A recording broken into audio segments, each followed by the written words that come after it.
What's going on, everybody? Yeah, I'm just trying to make sure y'all can hear mother. Let me see something. Think I don't know if my headphones is working. Let me know if y'all can hear me. I want to make sure. Okay. I don't know if y'all can hear me. Let's see. Hello. Well, hopefully y'all can hear me. Um, What's going down, everybody? Welcome back to JQB Baby Jab Queen Boxing. We are going to get into all of what we got to get into today. Hopefully, if we have time, we do have one of the babies coming, Tierra. She's going to come by and let us know what's going to happen with her pro debut that she'll be making next week. At that time, y'all will hear me switch my music up to the next to jab music because it is a separate segment of my show, and I want it to stay that way. So, therefore, that is why we're going to do it that particular way. But before we bring her up, I wanted to get our news kind of out the way if we can, but it doesn't look like we can because it looks like she's ready. So, maybe once we're done and we still have time, I will I will break down some of this news that we got because it is rather interesting. And I wanted to talk a little bit about the Oscar de la Hoya situation, but maybe if we have time afterwards.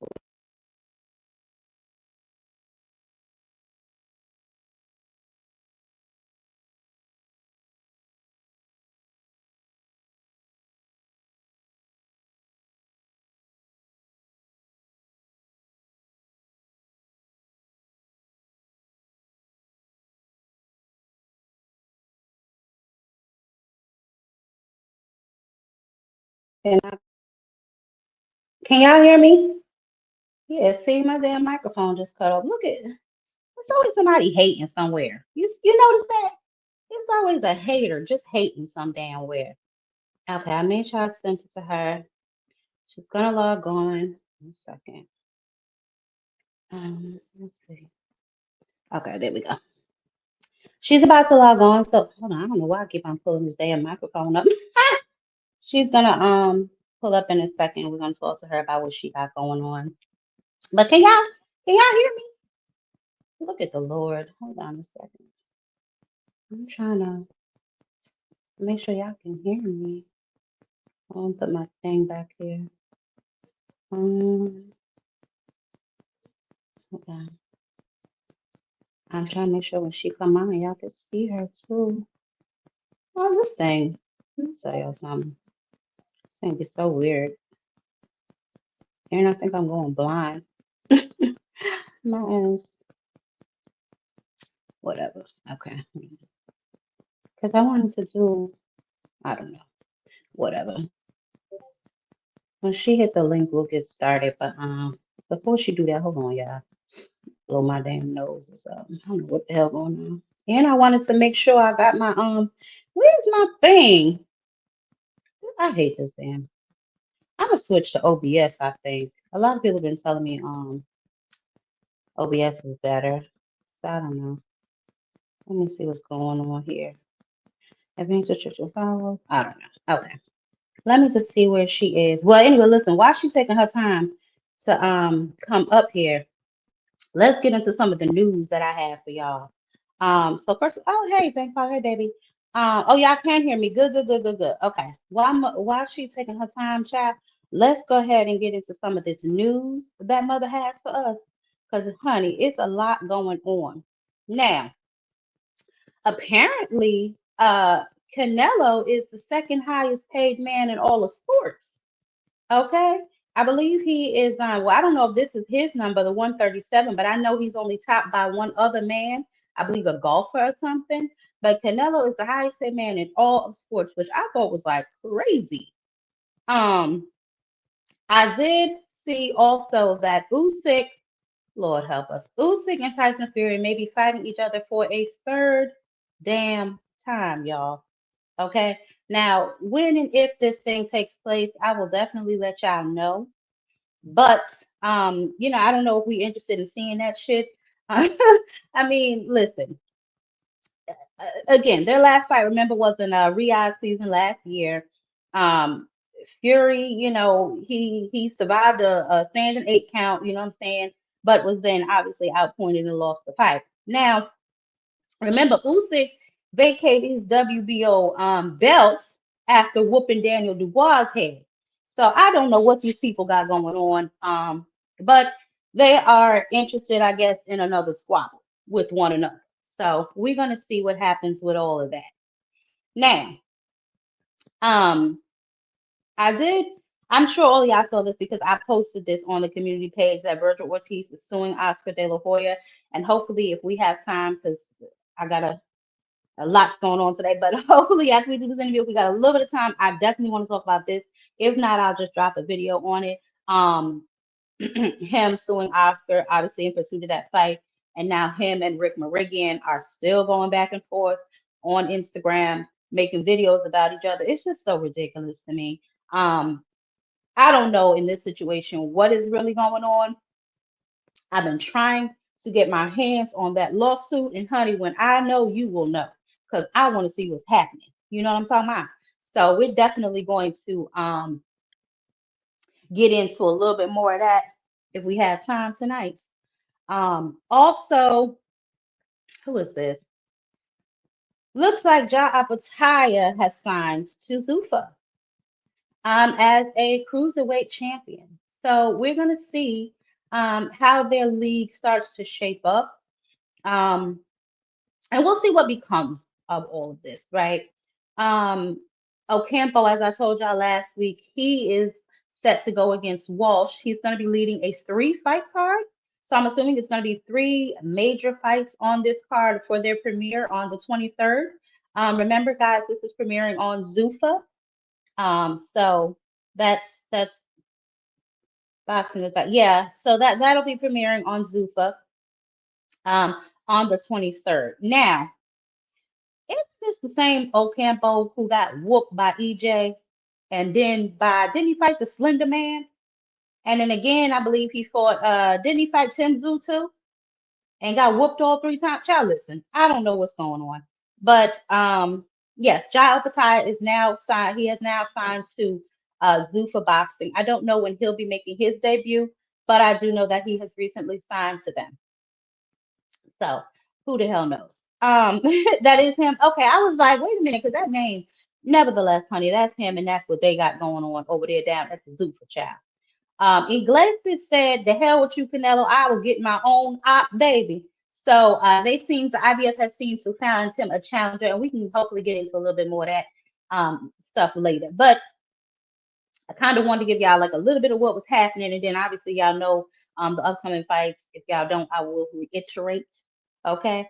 Um, Next week we have the Maritala and Cruz card. Remember the Moses and Tama card got rescheduled. Moses is now injured, so that fight will have to be rescheduled.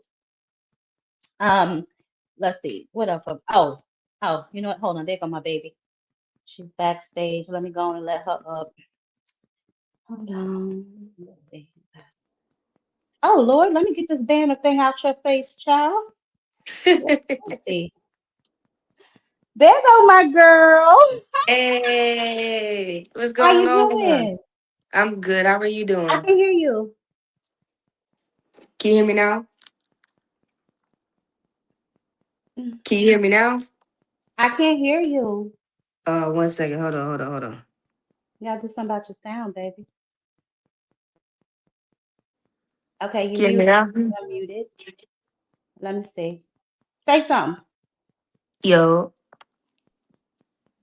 I it's can't not hear you. working. Okay, go Hold out on and one come back second. Okay. in. She got to get her computer together. But yeah, like I was saying, so obviously we know you can hear her. Can't hear her. What in the hell is happening? Hold on. Somebody done pulled the okey doke on me, child. Hold on a second. Lord, what is happening? Hold on, y'all. Is it me? Oh my, wait a second.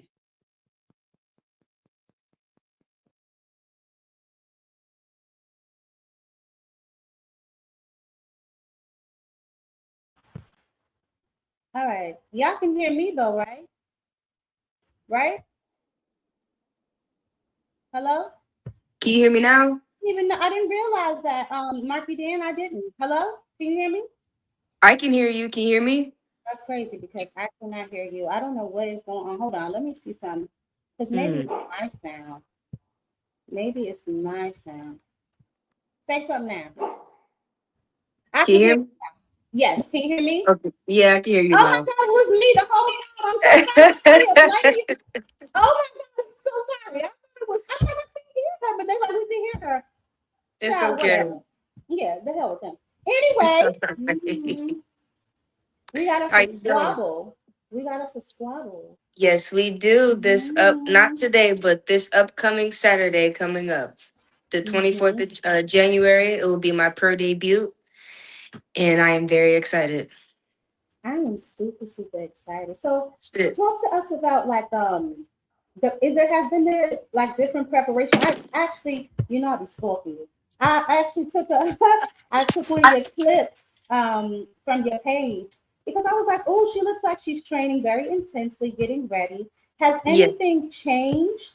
Like as far as like your preparation, has it like intensified? Has it increased? Like what are we doing differently for from the amateurs that we're doing now for the pros?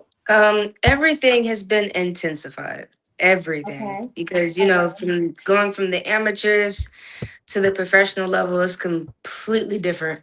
Like Mm-hmm. amateurs is about scoring points, scoring lots of points, and the pros you have to not only score points, but you have to make your punches meaningful. Like you can't Mm-hmm. just throw random punches and you'll get away with it. No, you have to place your shots. You have to put things in the correct spot, and so we've been increasing the intensity and increasing the meaningfulness in every punch and every step that I do.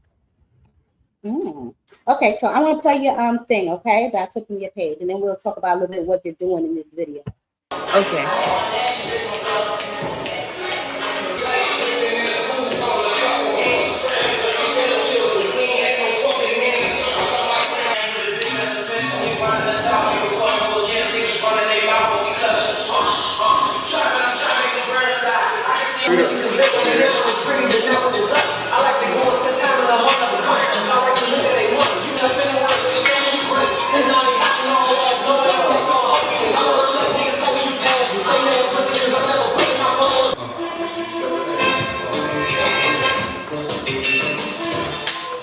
Uh, Child, I didn't want to get no copyright strike. Child, I forgot all about that. I was all up in the video. But anyway, I have to mute it. I have to mute it when I recorded. I was all up in it. But just talk to us a little bit about like some of the things you were doing. Those arm things, um, I'm doing those because I got like arm pets still I'm trying to work off. But yeah. I'll be doing it, I'm sure, as long as you do. But how long now like, are you how long are you training now? Like what's you know what I mean? What's happening exactly with the training? And then we'll get into a little bit about your opponent. Well, I'm training at least 3-4 hours in a session, and Okay. then some days, at least 3 days out the week, I'm going right back, having like 2-3 hours off, and then going right back into the training. Mm, okay. So about training like twice a day, 3 hours each session. So 6 or 7 hours. Might as well say 8 hours like a job. This is a job. Like this is my job. So I I'm was usually just in the gonna gym say all that. day. I was just gonna say that, and I'm glad you recognize that. You've always been very smart and intuitive, though. But I'm glad that you recognize that now. This is you turning pro now. It's no looking back. Now we gotta, you know what I mean? We gotta Yeah, get out here, there's get no these looking squabbles, and back. make it happen. So are you nervous? Are you excited? Are you a little bit of both? Like, talk to me. Ah, I'm excited. Mm-hmm. I've been looking forward to this for a very long time. It feels like eternity, but I'm glad that the journey has gone the way it's gone because it gave me a lot more time to prep and appreciate and understand what's really going on. Some people get thrown into things, and that's how, like we talked about last time, that's how things get messed up. So I'm all about moving with intention and moving correctly. So I'm excited. I'm pumped up. I think so. Talk to us a little bit about your opponent. Have you been studying her? Like, do you? anticipate what you think she's going to do in that ring, and are you prepared to counter it? Like, give us some, have you been like doing a deep dive on her, or are you just like, listen, whatever, throw her in front of me and let's get it cracking? Like, what have you done? A little bit of all of that. Okay, We've okay. looked at her a little bit to, see what's there and to, Mhm. see what's going on. But I will say this, she is not going to just lay down. I will most definitely I say was gonna that. say she's durable because mother look. I got to look for my baby.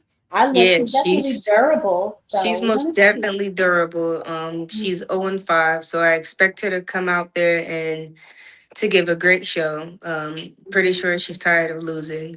So that right there, I have to keep in my mind. She does not want to lose. So there's no way I'm just gonna go out there and she's just gonna say, "Okay, you punch me and I'll lay down." No, I could tell it's not going to be like that. So I have to, rely on my training, mental toughness, and show her that no, she's not going to lay down herself. So I have to make her. I was gonna say that, like, once the headspace that you're in, right? Because it's one thing to be physically tough, and obviously we know that you are that. We see you training, and I'm sure y'all are strength training and different things like that. But mentally, so because you have that mentality, and it's good that you know that that's possibly going to be her mentality. Like, I mean, obviously, you're going in there to win, right? By any means necessary. And I'm sure that you've already mentally prepared for any type of, things that can come up. Who is going to be in your corner in this fight? Coach Calvin Ford and Coach Kenny Ellis will be in my corner. That's what I'm talking about. The goddamn dream team. You That's can't right. lose with them on your side, baby. You You better can't lose not. with them on your side. No, that is excellent to hear, Tiara. That is excellent Yes. to hear that they're going to be in your corner, guiding you through this whole fight. So, how excited are they for you? Are they happy for They you? are extremely excited. They have been, like I said, they've been pushing me to a whole nother level because, Mhm, they've been through this. They've been through the pro debuts and they've mhm. gone to the highest levels that's, some people like myself haven't been to yet. So they Right. know what to look forward to and they know how to prepare people and they've gone with trial and error. They've been through this so many times. They know exactly what to do and to how to make a fighter better. You just gotta listen. Yeah. So they're excited. They remind me every day, oh, it's your turn. It's your time. It's Mhm. coming up. You're up next. I'm like, all right. No, that's definitely good. And then, so like I said, I saw a lot of. I really wish I had muted that. But a lot of the things that you were working on in that video was, I know a lot of like core training and different stuff like that. And obviously, we don't want you giving away any of the secret sauce because we never know who's watching. Right. But just, is there anything that you are like? Because obviously, is there anything that you needed to work on more, or did you want to kind of make sure you were pretty precise in all areas? Like, were you working on your position, your footwork, different things like that? What exactly were y'all, because in that video I saw a variety of things which I thought was good. But was Yeah. there anything else that you kind of like went back to, what I'm saying, some body shots, what we got going on? Well, we've been doing a lot of everything, like Mm-hmm. all around footwork, speed, power, um, counters, seeing openings, Heavy. anything that you can think of. We have literally been working on for the past, what, like 2 months now. I've had 2 months to prepare for this fight. Mm-hmm. So we've kind of like basketball. You got to have be an all around player. And boxing, I have been training to be bless you, and all around training. We've been doing a little bit of everything. A little bit of everything good. And have you inspiring a lot? I saw the video, and I'm pretty sure you're not sparring with her just yet because she's very, very new for Sean. But I saw that she's now in the gym as well. So, Yeah, it's my and I girl. know Mia looks like she's healed up pretty nicely. Has she been helping you out, like with training or maybe some sparring? We haven't been sparring with her yet, but she's most definitely been a big help as far as my training to helping me push and she sees little things here and there. She'll go ahead and help me correct it or enhance it in a way, or I'm hitting the bag and I'm tired, she'll come in my ear and say, come on, keep going. Mia is a really big help. Mia is a really big help. Oh, that's good. That's good. And now, how long, like when you do spar your training, are you doing 3 minutes? Are you doing longer so you don't get fatigued in case it goes longer? Or We're most definitely training 3 minute rounds. We're Mhm. sparring 3 minute rounds for sure. That's what's up. That's what's Yeah. up. So you all around ready. Oh yeah. I promise you I am, and I'm glad you mentioned Kershawn too because she's been in there putting in that work too, I getting saw her that. her I right. saw that. I saw a snippet. I forgot where. It might have been on Facebook, but I definitely saw her in there working. And I know she just signed to Rumble or something like that, right? So Yes, she yeah, has her so I'll be celebrity looking for her. boxing match in April, so we Okay. getting her right. We about to get her right. Watch Yeah, when she she looks come like on she's working April. hard. So She and she's is, already a scrapper, so she'll be fine. Deshaun will be and just she's strong too. Yo. fine. Yeah, I could she's gonna tell. be just fine. She's gonna be just fine. What weight class is she gonna campaign? I don't know yet. I didn't ask. Yeah. I think I was focused on other stuff, trying to help her out with the training and getting certain things right. I'm gonna ask her next time. I never. Thank you for saying that. I'm gonna I'm gonna ask her next time I But see her. you know, my wheels get to turning. Yeah. What But weight class? yeah, definitely. Just let me know what weight class she's gonna be campaigning. I'll take a peek and see what's happening. But Okay, I most definitely that's will. what we got going on. What is your you taking a break now? Getting you a little 5 minute break to do this real quick. Oh yeah, where I trained a little earlier today. Cool little workout, a little small. But the rest of the day I'm relaxing, and then tomorrow I'm relaxing as well. I'm gonna do a run, jump rope a little bit, shuttle box, do my ab workouts, push ups. That's more of a light day. Saturday and Sunday's my light days, and then we're back to it on Monday. And then next thing you know, Saturday Saturday, baby. We'll is be here. time. That's It's right. that time. It's that time. Well, go ahead and tell people where your fight is going to air so we can all tune in and make sure we watch it and show you some support. Yes. I have to ask French on again, but it might be on this fight card might be on the zone, but it is called Rumble at the Raceway. It will Mhm. be in Richmond, Virginia, January 24th. We have people like Nick Sullivan, Ish Bennett, I believe his name, another guy named Tyler. We have about 6 to 7, maybe 8 male fighters from Virginia, and it's going to be a great show. Tierra Okay. Skinner, who I am, including myself. So it's going to be a really, really good show. And you're Doors the open at 6 headliner. p.m. I'm sorry, what you say? You the headliner? I'm not sure yet. We're going to find out. I know I'm a little Okay. later on, though. Okay. Okay. Good. Yeah, definitely give me that information because I want to make sure that I don't miss it. I didn't know Franchon put this card on. I gotta get Franchon over here because she has the fight coming up in February too. So I definitely gotta get her Yeah, over here to talk about that fight. I know she that's spent going a to be lot of good. time down there with y'all. Yeah, yeah. French, I've always liked Franchon. She's very, you know what I'm saying, game, and she's Yes, ready to fight. So it's gonna definitely be a squabble. Now, most definitely. there's another fight at the end of the month I want to get your take on. Tio versus Shakur. Who you think comes out victorious in that fight? Uh, um, I will say this because I like to break down the fights because I'm a boxer myself and I'm a boxing fan. So sometimes we go for a person and it just doesn't happen that way. Tell It's- me about it. Tell me. Boxing's like baseball in a way. Sometimes, you got the Dodgers and the Mets, and the Dodgers is up 5, and the next thing you know, by the end of the ninth, the Mets then caught up and it's 9-5. So hey, sit down and stop. Sit. Thank you. Good boy. Um, Shakur's boxing IQ and defense is high level, right? It's Right. very hard to touch him. It's very hard to touch him clean. So that's a given. He keeps his distance, and he does a really good job at that. With Tio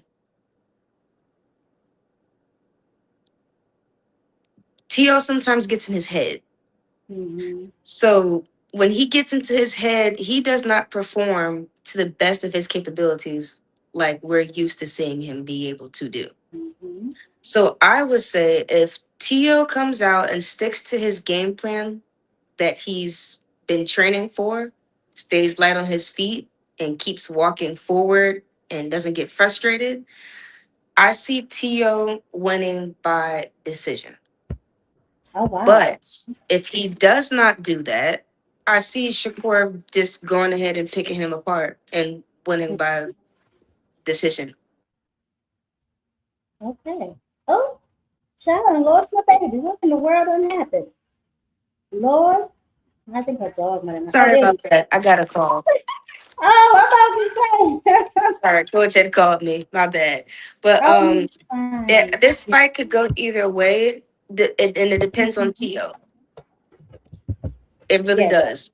Because if he just goes in there and he just gets frustrated and doesn't move his head, doesn't really give his all to be able to touch and put the points on Shakur, I see Shakur running away with it yeah. completely Mm-hmm. Yeah, you know, by I'm gonna be decision. honest. I share similar. Yeah, ain't nobody getting knocked out, not Yeah. by child, please. I share similar thoughts. And I know a lot of people they say it's because I don't like Shakur that I'm not interested in this fight. But if I'm being honest, it has nothing really to do with that. I think that both of them are such technical fighters that it Yeah. may end up being like a high class game of chess, and it won't be as entertaining to maybe casuals or something like that. This is what I've been told. Right. A Yeah. hardcore fan, would love this fight, and which is it's fine. I mean, obviously, I'm going to cover it. I'm a boxing channel, but if I'm being honest, there's not really a lot of buzz around it, and just the two of them, they're very technical. They're both very skilled. Tio is a hell of an athlete. Shakur, you mentioned all of his attributes, so hopefully it's just interesting. That's all I want. I just want it to be entertaining at the very least. And at least Same. hopefully make it a little interesting for me. Get in there and rough each other up or do something. You know what I'm saying? Rough Something. each And other up that a little that bit, part would have to come from Tio because we know what Shakur is going to do. If Yeah. you let Shakur have it his way, you're not gonna pass his jab. It's gonna be jab, jab, step out the way, 1, 2, 1, 2, 3, and get out the way. Tio has to be the one to initiate the issue, but to initiate the issue smart. Right, right. So Yeah, it because really depends on he's gonna him. have to, and they're both counter punches. So who So, knows what's gonna happen in so that particular fight? Also on that card, you have Keyshawn Davis and Jermaine Ortiz. What do you think about that fight? Do you think that'll be an interesting squabble? I think that that one's and gonna be the interesting. Shoo That's Shoo, the right? I think yeah. those two may be the most interesting ones on the card. I don't want to count anybody else out, obviously, but I just mean from just a real quick glance. I think that maybe the Keyshawn versus Ortiz will be interesting, and maybe Shoo Shoo as well. So, because I I know those two agree. guys don't mind letting their hands go. You know what I'm Yeah, saying? So, I rock with Shushu. I rock with Keyshawn too. mhm, mhm. But I really rock with Shushu. So Shushu, it's gonna be entertaining, but he's gonna be able to get the job done. Keyshawn and Jermaine Ortiz. Keyshawn has to let his hands go and not get caught clean. Because Mhm. Jermaine can hit. That young man can fight. He can fight. He walks forward. He can fight backwards. He can fight side to side. So Keyshawn and Jermaine, that fight is going to be a chess match, but it's not going to be boring, Right. like at all. That's gonna Okay. yeah, that's gonna be the one. That's what I said. I said that may be the most interesting fight of them all. But we've had some really good, I'll say decent fights to end last year, right? We had the card in Saudi. What did you think about the Devin versus Brian Norman fight? Oh man, hats off to Devin, man. That was he did what he. Hey, be quiet, Even Lord. the dog don't believe you, Tierra. Even the dog don't believe. No, I'm just kidding.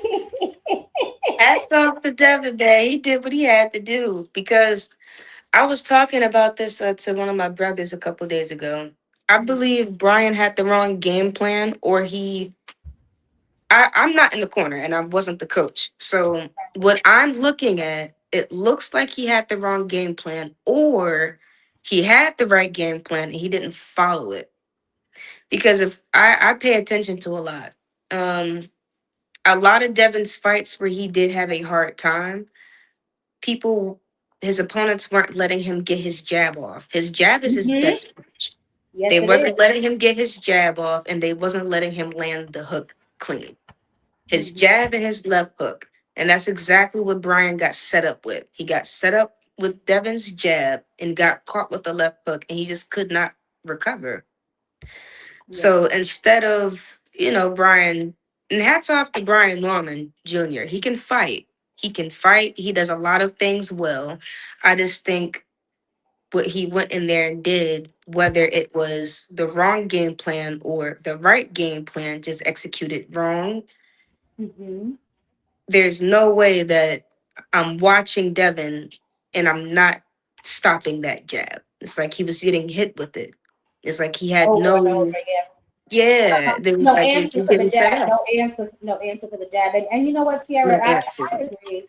I agree. And I'm fond of the Normans, but if we're being honest, I think that possibly they underestimated Devin because a lot of people say that he's pillow fisted. So that Yeah, could possibly be a reason that they kind of went in there with that kind of attitude, just like, oh, he can't do anything to hurt me. But any fighter is dangerous, especially in the first couple of rounds when they got all their stamina, they got all their that's energy, right. they quick, they smart, you know what I'm saying? Everything is still everything. And then it just appeared, I don't know because I was not there, but it appeared that after he got knocked down, he kind of got a little, I want to say gun shy, you know what I'm saying? But it just appears that after he maybe been shocked. I was shocked. Shoot. Yeah, yeah, yeah. I I was, was shocked. shoot, you were shocked. I'm sitting here like, dude, you did not Yeah. just get hit with that. Ah, Listen, no. I was laying down watching the fight. When I see him get knocked down, I sat up like, wait a minute. What? So I definitely can understand. It shocked me. So I'm pretty sure it Yeah, shocked him, especially. And he so much has said so on his Najee interview, just not respecting him as a man and as a fighter. So I say all that to just bring it full circle back to you. Just obviously when you go in there, be careful, be on your P's and Q's. But I have no worries about you now that I know Calvin and Kenny are going to be in your corner. Mother can sleep good tonight. So that is good to yeah. know. I'm That's so right. glad to hear that. But there is another fight next weekend too. After your fight, I believe it's Maritala and Cruz. Who do you think is going to win that fight? Now that is a fight I'm actually interested in seeing. Very much so. You said who? Maritala and Cruz. Raymond Maritala Mary, and Mary Tyler? no, Raymond Maritala and Andy Cruz. Oh. This is Now I winner. I I'm gonna sound biased because I don't know who Mr. Tyler is. So Maritala. Mm-hmm. yeah, I don't think I ever watched him fight before. Mm-hmm. But good luck to him.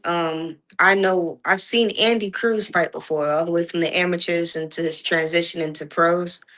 So I'm gonna just, say Andy Cruz. But sorry, I'm not familiar with the other gentleman, And but he's over there. He's over there with Bozy and then anyway. So yeah, you see, like that's a gym right there. Like that's another whole nother level of training.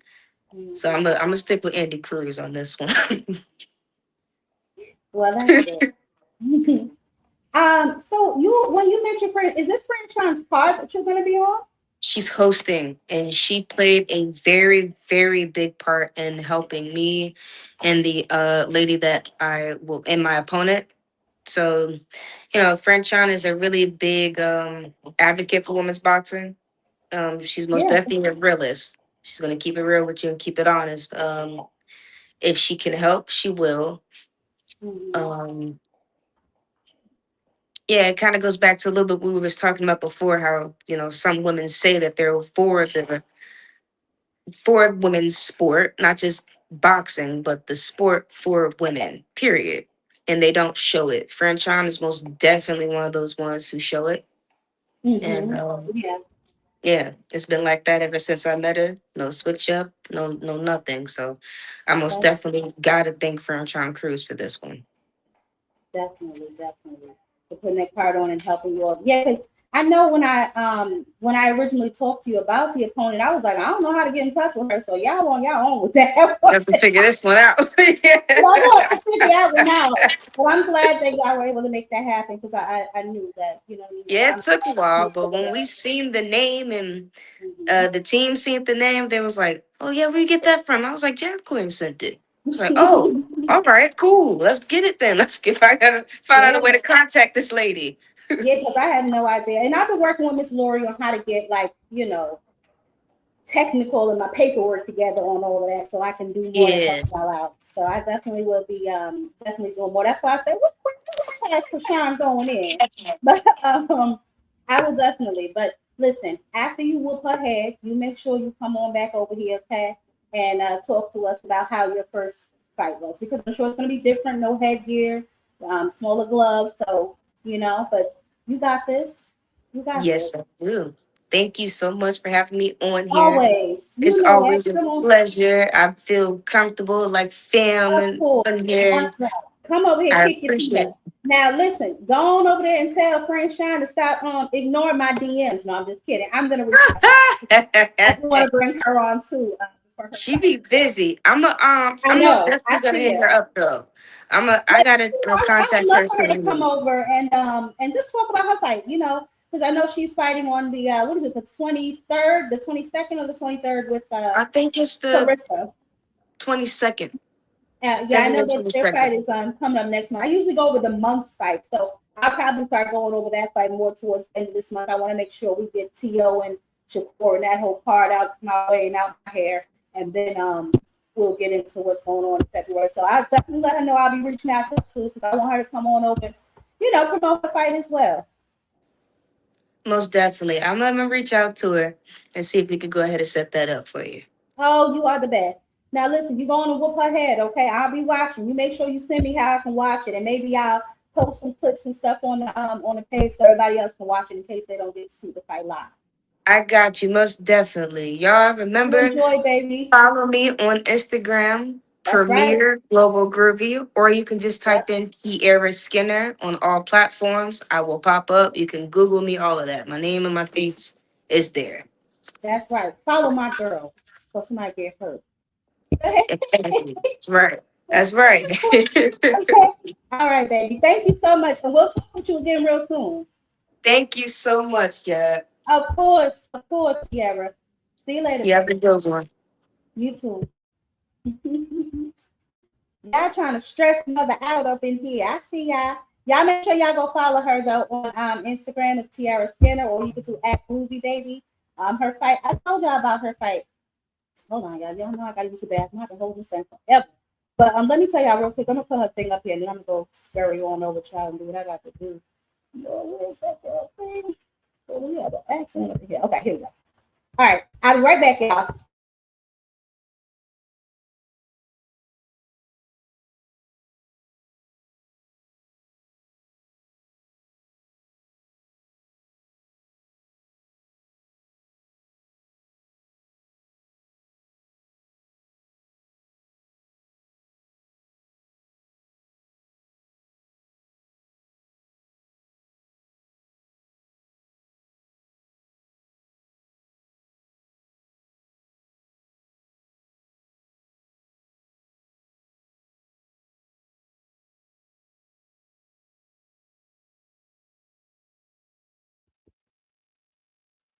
Child, mother got to do better. I used to have this thing. I gotta find it. I had a music thing that I was gonna use to play when I had to get up and go. So I don't know where the hell it went. I got to find this thing in my other profile, I guess.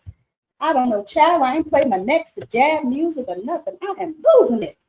Anyway, make sure y'all smash the like button, honey. If y'all just coming up in the room, we just had Tierra Skinner over here promoting her upcoming fight next week. She will be fighting in Virginia Raceway, as y'all just saw, I had it up on the screen. Against this will be her first, well, her pro debut. Yeah. So amateurs to pros, honey, we're gonna follow her career all the way to championship. And it's just interesting to see what she sees when she looks at some of these other fights.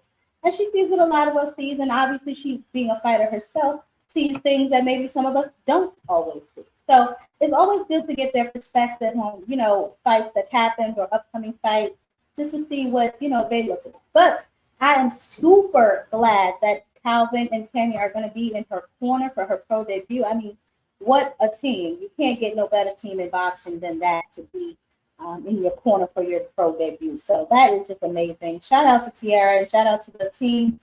Shout out to Upton Gym for sure. Let's see what y'all over here talking about. What is going on, Bo? I'm watching you. Honey, let me tell you something. I ain't hiding nothing no here, baby. I ain't even gonna get into all that with you because you got something going on. I don't know what you're doing. Let me speak to people in the building, honey, and then maybe we can get into some of this lawsuit business. I got to talk about 75. We can talk a little bit about that. Hey, Jonathan, how you doing, baby? I'm doing my boy, Timothy Layton. Was like, hey, Ace Ghost Stain, baby, what's up with you? Yes, honey, get on up in the building. Bugs free. Mark, oh God, security, please be on standby. Marky Dan is in the building. Anyway, D1, my brother, what's good with it? Yes, honey, yes. Okay, so Mr. Hey, my brother in the building, Cam, what's good? Yeah, so I think it's very interesting. Anytime we have the fighters over here, what they see when they look at other fights. And just different things. They are as you can see, she pretty much said the same thing that some of us have been saying about that fight. Hopefully it is interesting, right? I don't want people, we're hating on her. I'm not hating on that little fight, y'all. I just want it to be an interesting fight. They're two really good names. They're both athletic. So hopefully they give us a show. That's all I want. You know what I'm saying? That's all I want. But I do want to, before we get back, because I told you I'm not about that. Before we get up out of here, and I might come back live tomorrow to go into further detail with this nonsense, the Virgil Ortiz suing Oscar De La Hoya in Golden.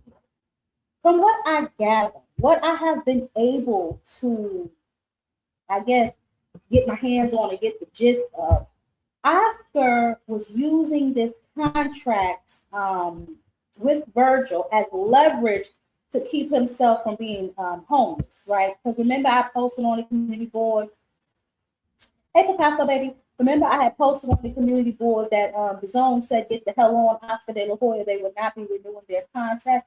I think that's what Oscar was trying to do, use that fight as some sort of leverage to keep the lights on, child. I don't know what Oscar thought he was doing, honey. But Virgil said, get your hand out my pocket, nigga. And so for whatever reason now, Oscar and I guess Virgil's team is into some type of foolishness. I gotta get my hands on that lawsuit, y'all. I promise you I am. Mother gonna get that. But also it's come out that Virgil Ortiz wants $7 million to fight Jerron Boots Ennis. Hey, Picasso, baby. He wants $7 million to fight Jerron Boots Ennis. Now listen. I'm gonna just drop a link. I want y'all to just come up real quick, y'all, and tell me what y'all think about Virgil's $7 million request. Is he selling his name or is he pricing himself out? Tell me what y'all are thinking about, honey. $7 million for a fight. Now we all know that that's not realistic for several damn reasons, right? The first one being neither one of these gentlemen, and not to be disrespectful to either of these gentlemen, but neither of these gentlemen, we don't know what either one of their drawing power is outside of their respective states, right? They could sell out, but we just don't know, right? So to request $7 million for yourself to fight him, I think is just a little bit of a price out, right? Because you have to have an undercard, you have to get a venue, all of these things have to still be taken care of within that budget that was given by the zone. What was the budget? 10 million, and you want 7 million all on your own? Like what? So Boots in the undercard and everybody else got to split with $3 million. Come on, yo. So it just appears to me that he's trying to price himself out or make it so difficult that Eddie Hearn and Boots kind of just walk away from this deal in totality. Now, Eddie Hearn, in my opinion, is also in a little bit of a pickle. Because if I'm not mistaken, I think Jerron Boots Ennis has one more fight with him, and then he will be a free agent again himself. So, it's up to Eddie. Eddie is going to really have to start delivering And it just can't be about Virgil. I've said several times, even though people tell me Conor Ben ain't 147 and 162 years, but I've said several times, why the hell we ain't see that fight? Why have we not seen a fight with Conor Ben and Jerron Boots Ennis? They both under Eddie. What in the hell is happening? So that's the fight that I was like, oh, well, you would think that that's a fight that, he could make. But Oscar does not have a lot of people that he's willing to feed to Jerron Boots Ennis, in my opinion, any bad way. So, this is kind of do or die for Oscar, for Eddie Hearn as well. Oscar and Eddie are in a bit of a pickle. And you would just think that they would help each other out of that damn pickle. But one of them scared. Brother, what's up with you? I was good with you, sis. Hey, amazing. Another banger interview. Salute to Tierra, man. She's definitely one of the ones up and coming. Can't wait to see, everything she got going on in the future, definitely. But amazing interview, sis. Definitely. First and foremost. Thank you. Yeah. And Virgil. What you think about the 7 million, sis? This is crazy with Well, these that's guys. what I was just explaining. I don't know where Virgil gets these numbers from. Him and Rick Meridian pull these numbers out of their ass. I don't really know.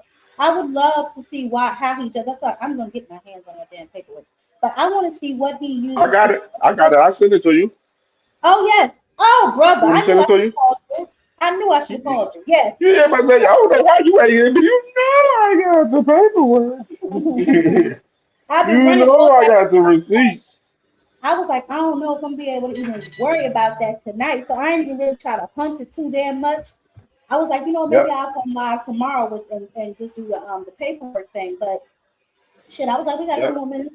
But yeah. So oh my Lord Jesus. Yes, yep. I just texted to you. I got it. Oh my. And from what I understand too, they're not pleased with Oscar's clapback Thursdays either. They said they were saying he's very malicious or something in his clapback. Notably, the PRA allows Ortiz to terminate if for any reason Golden Boy Promotions contract with its long-term broadcast ended. Ooh, yes, it did. It expired on the 31st. Oh well, we're going to see what Virgil's able to do with this, and I gather he has the same lawyer that helped Canelo get out of his contract with Golden Boy. Is that correct? Yes, that's what Virgil Ortiz manager Rick Mirjan, he confirmed that as well, as long with Oscar. Oscar mentioned it first, and then Rick confirmed it in the video that he followed up with after Oscar. Unfortunately, Right. but it's Right. been so crazy because it's like they put it. What I found very fascinating is every spectrum of this whole back and forth between Oscar and Team Virgil is like out there in the public, like where boxing scene is getting all of the coverage, and they're announcing every move and every talking point from each person every time, like every hour damn near. Like it Mhm. was, I found it very fascinating that they covering this particular story that heavy like this.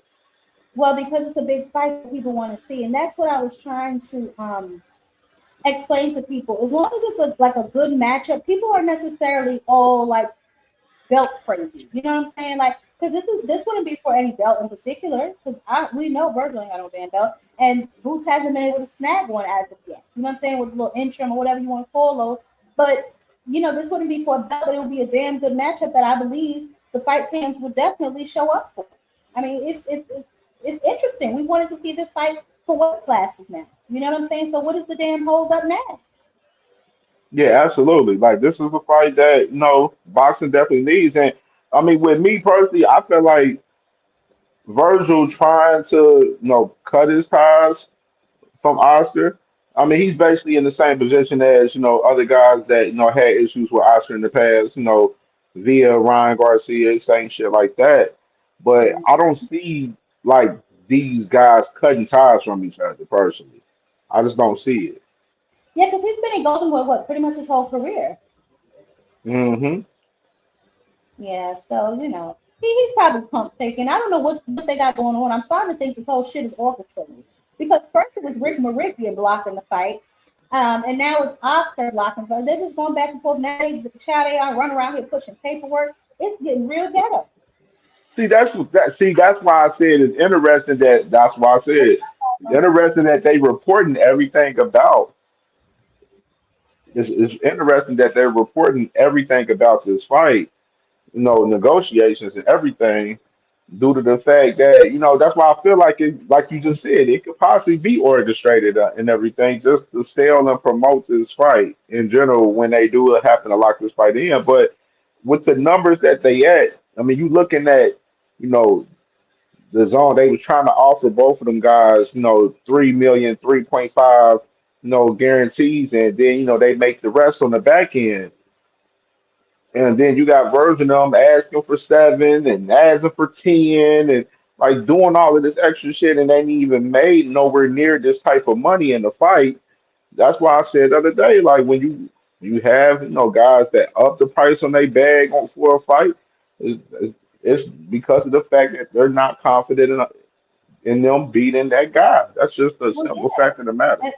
And then we spoke about that last night when I mentioned the delusional market value. This plays right into that because where do you get $7 million, Virgil? You haven't made $7 million for any fight that you've been in. Why this fight do you need $7 million? I mean, these, Exactly. these guys don't understand that they're basically telling the fans you are afraid. This is a very big risk for you, but all of y'all have to get on the same accord because $7 million tells me that this is a really big risk for you, or at least you perceive it to be, right? But yet your father and your managers are running around here talking about who has boots fought.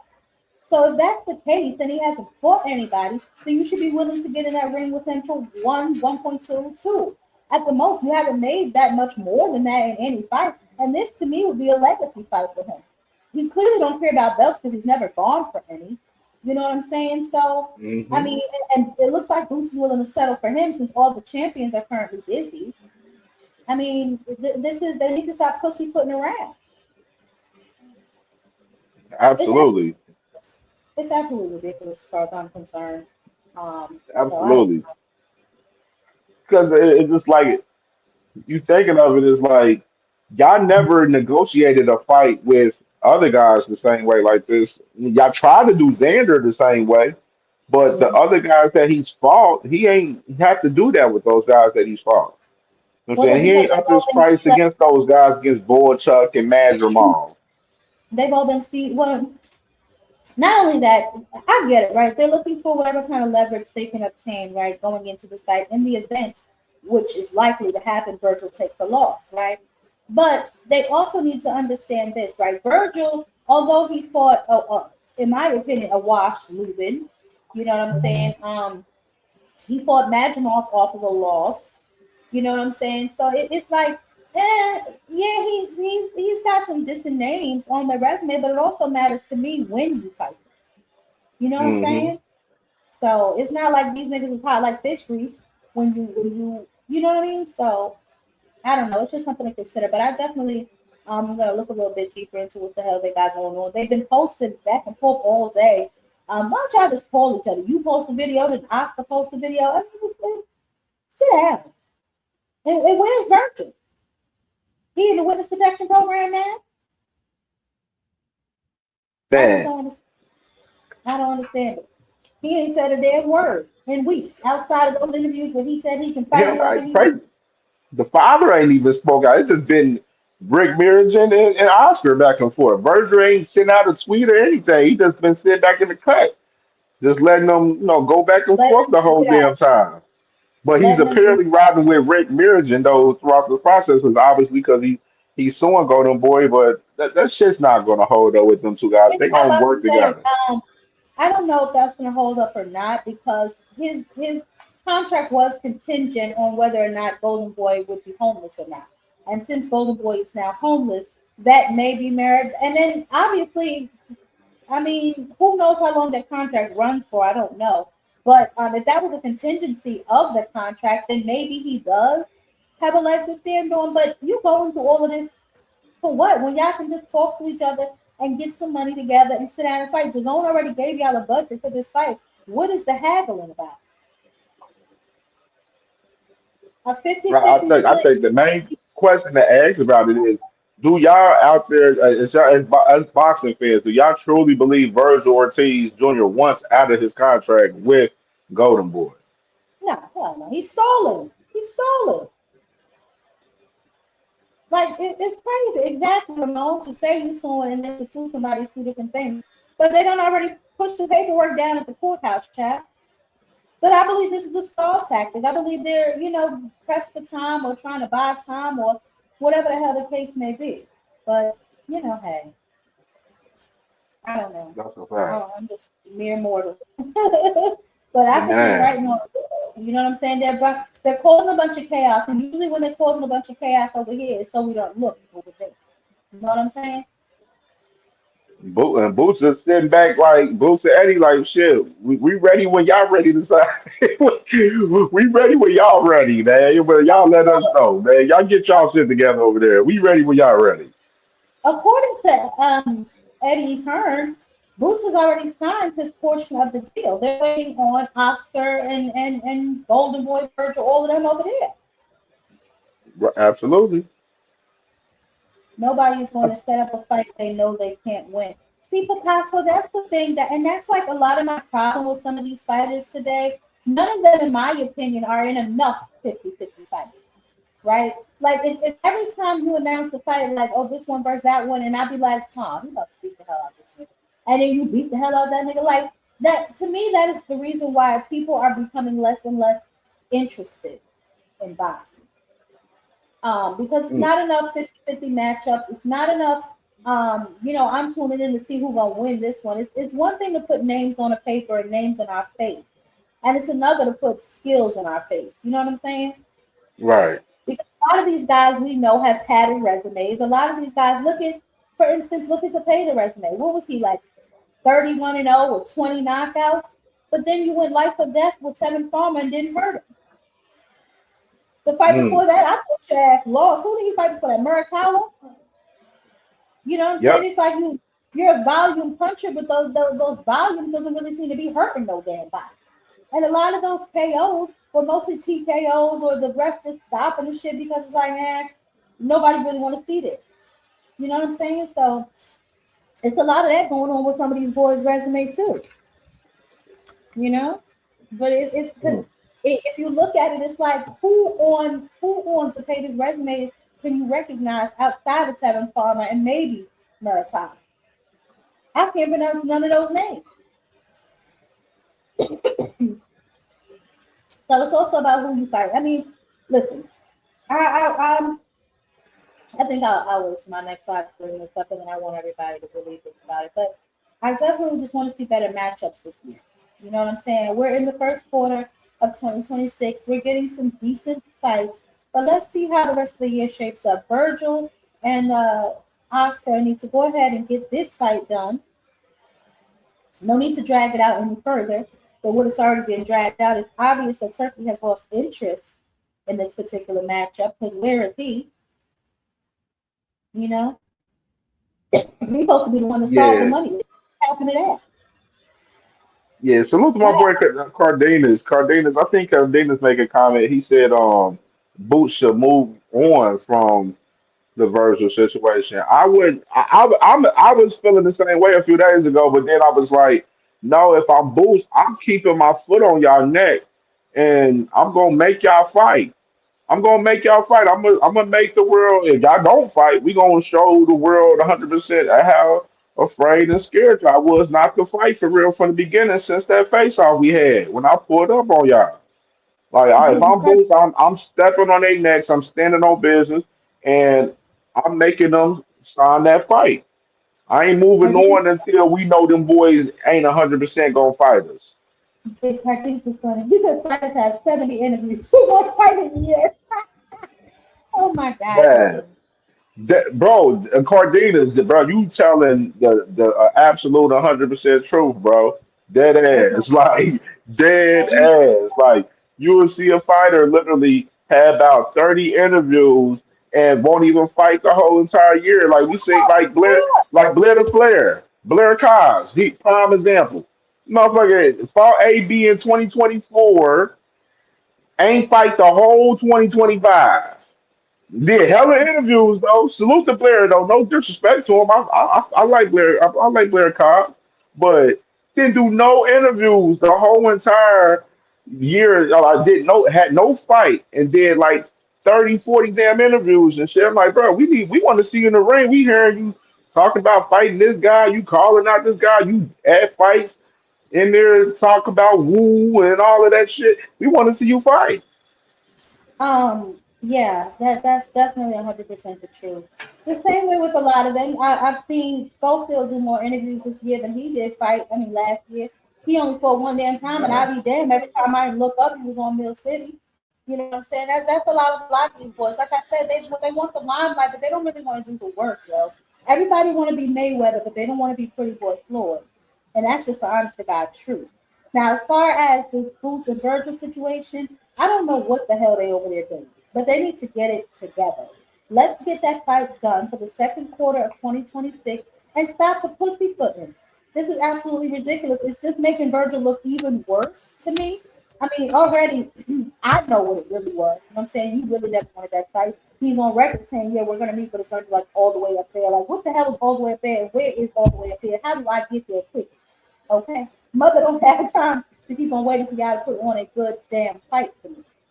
But I think that is where we're struggling with some of these boxers of today's generation. They want to be popular. These niggas do more fighting on X than they do in the ring. Every time I open up my goddamn Twitter account, I see these niggas going back and forth online, but never in the damn ring. It's ridiculous. You arguing with this person for 10 hours on X, and then you get in the fucking ring with Joe Blow from up the block who cuts my sandwich meat. It's like, it's crazy. It's crazy. But oh, he has a fight. What you supposed to say he has a fight? Cool. Blair, Kid Austin. no, Blair fight got postponed to spring from December. Who was he about to fight for, Venus? Tell me who he was about to fight. Yeah, I forgot Blair's up. He was supposed to fight overseas. Hold on, Gary Russell. Gary Russell saying, but I don't hear y'all saying about him. What about Gary Russell? Bub, you saying he don't fight either?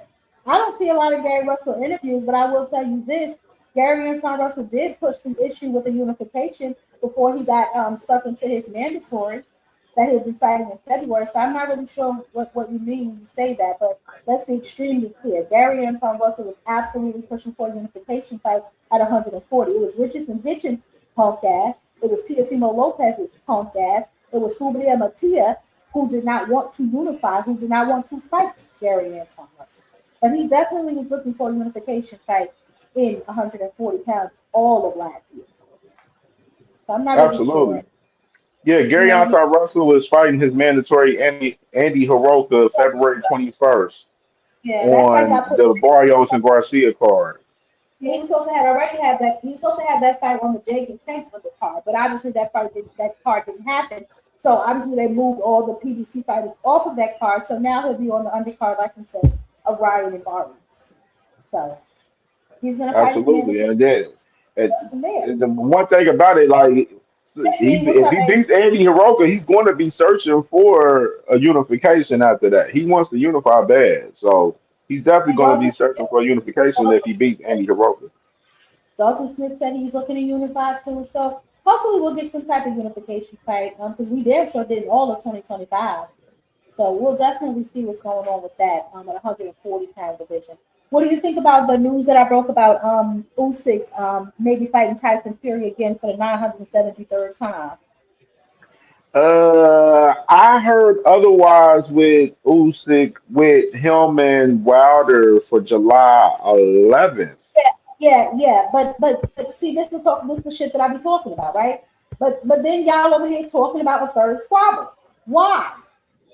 Right. Why?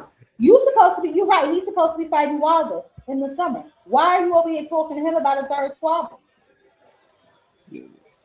It it makes no absolute sense at all. The only sense it makes is money for them if they are trying to put that shit together. I don't forget that Usyk ducked that goddamn Fabio Ward this time. He better go ahead and fight Wilder, man. At this point, I don't want to see Usyk I don't fight want to see Fury Wilder. again. Honestly, I I don't want want to to see Wilder. see Fury fight AJ. That's what I want to see from Fury. I've been pushing that fight for months, and I'm going to Oh, continue to push that fight for both of those guys. oh, you talking about the I see what you're talking about. Oh yeah. That's true. I've been seeing him do a couple of interviews. So yeah, you're right. Yeah, you're right. 02 trilogy. Oh my God. Listen. Gary Anton Russell just had problems for us the placement for us his fight. That's the only problem with that he had in recent months.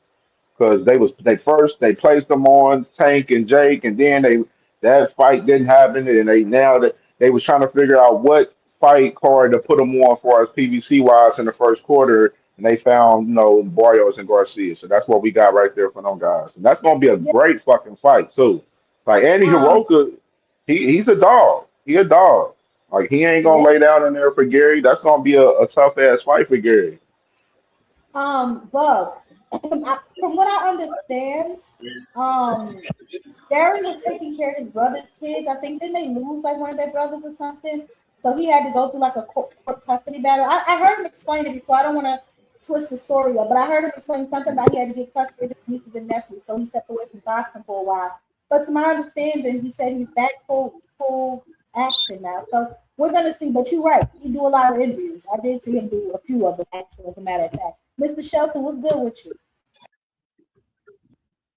Hey y'all, hey Hey, y'all, how y'all doing? What's we popping? good, What's baby. How popping? you doing? KFJ, I'm surprised at you, man. I'm surprised What at you you. You don't want to mean? see Wilder get that big check against Usyk, man. I want to see him get that check against Usyk. No, I don't. That's why I'm saying. I'm saying I don't want Usyk to fight Fury. I don't want to see a trilogy. Usyk did beat Fury twice. So what's the point of even having a trilogy? Like the only reason why that fight would be placed is because Turkey want to see them fight in the damn trilogy. Because in his dumbass brain, he feels that the two fights that they had was close, which is stupid as hell to me. Because to me, it wasn't. Usyk It beat was Fury clear to me in both fights. There's no reason for them to have a trilogy fight. I want to see Usyk fight somebody He had else. more I want to skates. see if it's gonna be He had more Wilder, put skates than both Wilder of in them. there. Put if it's gonna be Wilder, put Wilder in there. That's the fight that Yeah, that's the that's the fight fight he's that been Usyk pushing for. wants. Usyk's called for the fight. Usyk wants the fight. Absolutely, yeah. That's the fight he That's the wants. fight that he's pushing for right now. So that's the issue. Like you need to stay with the Wilder situation. I don't want to hear no Fury talk. Fury need to be trying to fight fucking AJ flat out. Like if it ain't fucking Fury's gonna fight AJ, I don't Warner. want to see it. He's not trying to hold fight on, AJ. He's trying to fight Warner. He wants hold to. on, hold on. Because from what I understand, AJ is going to take some time off. Yeah, he was back training the other day, sis. Yeah, he He was back. back training, but I'm not sure if he's coming right back into. I got to read that article again because I did see that, but I don't know if he's coming like right back into the ring. You know what I'm saying? Yeah, To my well, understanding, I thought he wanted to take some time off. yeah, well, sis, like when they said the other day when he was training the other day, he told whoever was around him, who reported and showed that video of him training, said that it was therapeutic for him to be back, training and working out. You know what I mean, boxing and everything. So I believe we're gonna see AJ. No, I don't. I may be. It may be a few months. He may have. This is what I see. I see AJ and Free both taking tune-up fights before they fight each other. That's what they're gonna do. Yeah, and I can definitely agree with that. I want to say something, because Bubs, he's making a really good point, and I think we talk about that a lot, and we talked about that, I believe, last week previously, about people, not wanting Tank to fight, some of these guys, and I understand that, right? Like, and I understand that, he should be fighting at least Shakur, in my opinion, right? But let's not also forget that a lot of these other guys have to fight each other as well.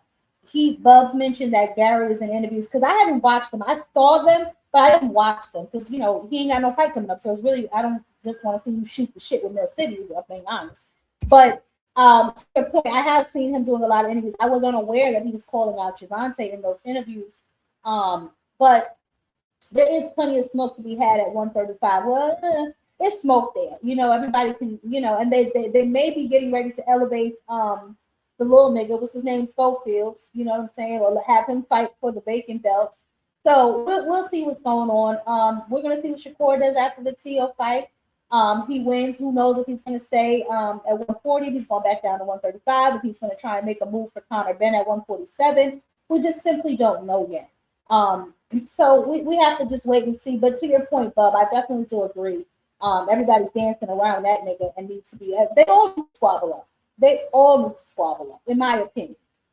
Stop sitting around. There's too many fighters for us to go this many months in a time span where we don't get really good fights, right? Like it could be a good fight here, and then we don't see another good fight for another 3 to 4 months. They have to definitely stop doing that. There's enough fighters in boxing. There's enough fighters in these weight classes for them to be fighting each other. The problem is they're all looking for their biggest bag, right? Which is weird to me because some of y'all come on my platform and scream about accolades, but y'all favorite fighters are looking for the biggest check. They're not looking for the biggest accolade. So I don't know. But to your point, Bub, I definitely do agree that they all need to be squabbling up. We'll see what Abdullah Mason does for his first voluntary defense, or maybe even just another fight. We know Abdullah gets busy, You, and you we know know who he I'm ain't pushing going for. to. Yeah, You know who I'm pushing we for Abdullah? hold on. We know he doesn't take a long time out of the ring. You know what I'm saying? So we'll see what happens with him within, I'm sure, the next couple of months. But who you pushing for, bro? I want Joe Cordina the number one contender. So hey, put his ass in there. Oh Put his yeah. ass in there. You pushing for a Joe soft Cordina touch? or Edwin De Los Santos can get smoked too in I would Cleveland. rather him. I would rather him. I'd rather him do Joe Cordina first. He just kind of had. He went through a war, a slight war, so he deserves a soft touch. Um, Both of them is and soft touches, Jab Queen. not I mean, necessarily. but he number one. He number one Edwin De Los contender for the Santos is a soft WBO. touch. He number Edwin one De Los contender for Santos the is a soft WBO touch. though. Still a soft Hold on. touch. I don't care I, where you I read. can't. I don't care. I mean, What hey, y'all say. shit. Hey, put his What? ass What? in there. Get his ass smoked in there in Cleveland for Abdullah for his first hometown fight, man. Why do you Hey, think good that? night. Good night. Salute to Hold on, everybody Mark. on the Why do I panel. think Marky, Edwin De Los Santos is a soft touch? Because no, he's trash. no, I'm not talking That's to a you. bit I'm not harsh. talking to you, Sheldon. I'm not talking to you, the Marky Dan. I'm talking to aircraft carrier. You said that the fans are ruining a lot of potential big fights. How? Because all we're doing is, Hmm. is really commenting on the fights that are being made and presented to us, right? Like so, and we get behind the fights that we're excited about. That's evident. Like we can't hide that. Like some of us will just be running around talking about we can't wait, we can't wait, we can't wait. Like for instance, the card that's in place in Saudi, most people wanted to see the Devin and Brian Norman fight. A lot of people kind of forgot that they were the co-main and David Benavidez was the main event because most of the hype was around Brian Norman Jr. and Devin Haney's fight. So if the fans get behind fights that they see as good matchups, right? So I don't necessarily agree with that. But what's up, Marky Dan?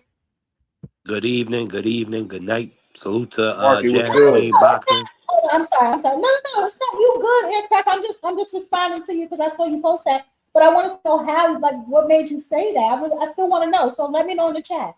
Let me know what made you Yeah. say that the fans, are the reason. Go ahead, Marky Dan. I'm sorry. Well, aircraft carrier is a company man, so he'll always be the last to blame the people in power. So that's just how that is. But that's my brother. He's a good guy. Don't So, come for Martin. Don't you do it. Don't come for aircraft so carrier. Aircraft carrier is a fan. He come to all my shows. You don't come for him. I put your ass up out of here. he's a decent guy. Wow. Hey, respect. Marky Respect. Dan, what do you want? I'm trying to get through my first statement. Golly. But good evening to everybody on this goddamn panel. That's the first thing I just want to get out. Good Now, evening, Marky Dan.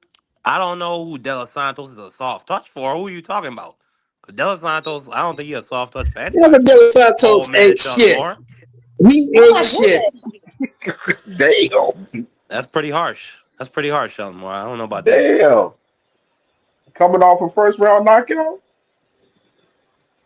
He put hands at didn't he put hands and feet on the former WBA champion at Yeah, 140? he just stopped First something. round Dallas knockout of Santos just who? stopped. First He round just knockout stopped of who? somebody in December. Who you knock out? Who I you did knock not out? They know ain't got they to Who's keep the guy? making no win. You feel me? one at a time, y'all. But listen, okay, so here's my problem with that statement, right? And Mr. Shelton, you know me and you argue like cats and dogs about when y'all say stuff like that, right?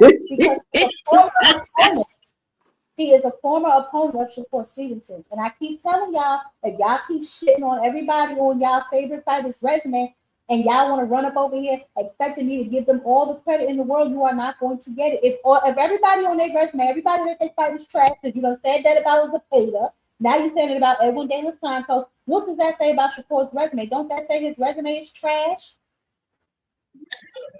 Well, what I say is this: the dudes he been fighting ain't been that good. So if you got a guy that's good, that good guy needs to go fight Shakur Stevenson and beat him. Because I haven't seen anybody beat him yet. That doesn't mean that they're trash, though. And just because the guy's ranked high or they say he's a good guy, they said Williams Zepeda was good. We all knew he You wasn't, but they you want to said know he why was. Shelton?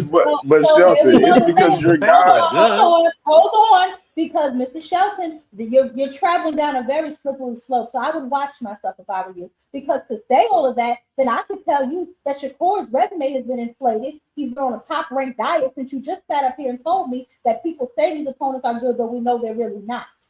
So what does that say about Shakur? If all of his opponents ain't really that good, how the hell good we know he is if he's fighting nothing but trash? It says the same thing about most of these guys. It ain't really too many of these guys didn't fought anybody on their level. Most of these guys fight people who are below their level. That's just a fact. Hence my first It's point that very they rare should you be find fighting two each guys who other. fight each other on the same level that are on the same level.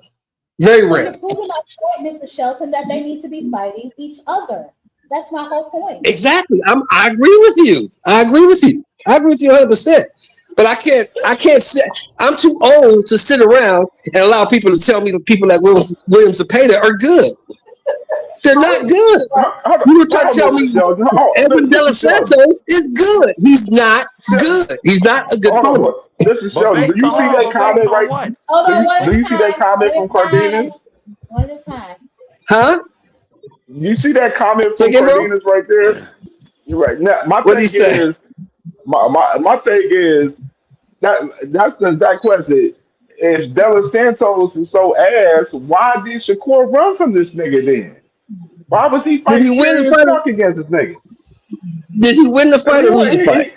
he Hold on, won. Mr. Shelton. Hey, damn sure ain't run that Okay, shit. win the If fight. that's what Damn you sure call, ain't answer my hold on, Mr. question. Shelton. Mr. Shelton, if that's You, what you call winning a fight, then Lord have mercy. I didn't call it nothing. The record books say he you won. I basically didn't judge so the fight. I wasn't there. you're okay with Shakur running from a shitty nigga then. That's basically what you're saying. I'm saying if Shakur is running, whoever's in the ring with him, if he's quote unquote on Shakur's level, But shouldn't what? But force him to fight. Should hold force on. him to Yeah, fight. But Sheldon, Cut the but ring off. Sheldon Moore, Make him fight. can you list some? But can you like flesh out that claim though? You claiming that De Los Santos is a shitty fighter and that he ain't shit. Well, who But is he based beat? upon what? Like I just Who like is he he at least beat? got. I Who mean, is he he? beat Wait, Ryo. Ricky. He beat Ryo, who went on Who to is become a champion that? at 140. Ain't Ryo the same dude who lost to Pitbull Cruz? See, No, you Ryo need to beat the hell out see. of Pitbull Cruz, and Pitbull Cruz is a guy people love to throw his Who name beat around. Ryo? They Who's the love to dude That's a that? bump fact. Oh, Pitbull for Dos Santos titles. beat Ryo, and didn't Chris Colbert beat Ryo as well? Nah, Ryo, what? Ryo put Colbert to bed. What are you talking about? What happened in the first fight? Because He they fought got robbed twice. in the first fight. I Did he mean, win or listen, did he people lose? people thought that's he why got they ready to robbed. fight back. Mr. You- Shelton up here just hating, just throwing out shit, Yeah, I Mr. mean, You like lost to you Again, can't make a Ryo. You claim. lost to Chris Colbert, see, bro. You lost to Chris that's the Colbert. thing. Yeah. We can't be doing that in 2026, man. Well, we just diminishing Why all these not? fighters, man. Sheldon, you Why diminishing every not? fighter that you come Just across. You because it's a saying new this guy's year, shitty, this guy's shitty, that guy's shitty, that just guy's because it's, shitty. but You no, just I'm saying not saying a everybody's lot of shitty guys out are here. shitty. Yes, he is. Hold on. Hold on, I've been Mr. Shelton. saying You since you hold on. met me. You hold on, Mr. Shelton. Okay, you always do that. That is what I tell you. Your favorite line is that guy. He's not really that good, Jab. He's not that good, Jab. That is your favorite line about every boxer, bro. He ain't shit. Haven't since you met me, haven't I been telling you Williams Petty was trash? Yes or no? That is true. You have said that. But Mr. Shelton, And you say since that you about met me, everybody. since you You first say that met me, about have I not been everybody. telling you that Edwin De Los Santos is trash? I never heard you say that before, no. And I've what been made it saying, true? Marky Dan. I mean, I feel like I've heard you say it before. I can't quote you. I can't Yes. say exactly I've So heard that, but I feel like I've heard it. Yes. to my man Cam J, why just because we changed it to a new year, all of a sudden now he's not trash? He been trash, and he's gonna stay trash. But you be diminishing every fighter you come across, Not though. all I of them. see No, not those. all of them. I think Sam Noakes is They a be good fighter. diminishing I like everybody, Sam man. Noakes. This guy I resume like ain't Sam shit. Noakes. This guy I ain't like fought Abdullah Mason. nobody. He can't fight. I like He Sam ass. Noakes. Like, it just be crazy. I just told you I like Sam Noakes. I like Abdullah Mason. I like those guys. Okay. Who else you Mr. like? Shelton, I you like have been two the fights. fight between Cruz and Mortaya. I like that fight. Okay, I let me ask just you a think question, Mr. I Shelton. think Andy Cruz is overrated, but we'll find out. We'll Let find me out. ask you, Mr. Shelton. How do you see the He said, Core and Tino fight going? What you say? But I can't allow y'all to sit here and say that damn and De Los Mr. Santos and Williams and Pater. Mr. Shelton, please answer the question. How do you see the fight with Shakur and Tio going?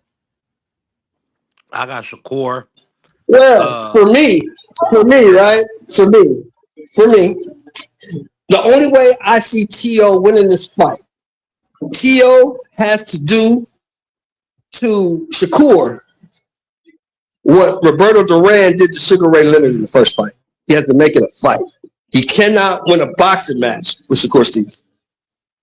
That is He correct. can win a fight, Hold on, shout out. We got but he can't win a boxing match. points up in here. We definitely got a couple points. We're gonna play the porn song. We better get them, hey, guys. salute the Chop Cheese boy Tommy with the $5. Salute the Chop Cheese boy Tommy. Boy, you don't say that now, baby. Oh shit, we about to make a little change up in here. Yes, honey. Shout out $5. Shout to him. Chop Cheese boy. Two pieces of the That's pie. how I see it, though, Jab Queen. He has to make it a fight. He can't win a boxing match with Shakur. He's gonna lose. Do you not hear me talking? Do you not hear me Shut talking? more. I couldn't hear you. That's why I'm finished now. I couldn't hear you. Go ahead. Lord have mercy. Thomas Lamau says, great hater, gotta respect it. Both of their work is entertaining. Shelton and Marcy and y'all are labeled haters. Well, I could have told you that. Hey, salute the Chop Cheese boy Tommy. Chop Cheese boy. He be in the bodegas getting them sandwiches from the Ox and the Italians. Salute the Chop Cheese boy Tommy with the $5. Lord have mercy. Anyway, okay, so you said he can't make it a boxing match with the court. Tio was on record saying that he's gonna make it a dirty fight. What about you, Mark? Again, how do you see that fight going? I see Shakur. Um, I think he's going. I really think he's going. Outbox Tio. Potentially might be an outclassing. I could see it being a 9-3, 10-2 type of fight. I mean, Tio struggles with southpaw movers. We saw him with Sandor Martin, whereas Martin managed to drop him twice with clean check right hooks. And then we see with Jermaine Ortiz, like he just does not have, at least from what I saw in that fight and what I saw in the Sandor Martin fight, he does not have the ability to cut the ring off against those types of guys. And even against the Cambosis, who's a right-hander, you know, doesn't really have the fastest feet, but he's bouncy. He had problems cutting the ring off on him. So I think T.O., he's just gonna have to get what he can. I think he should just focus on the body.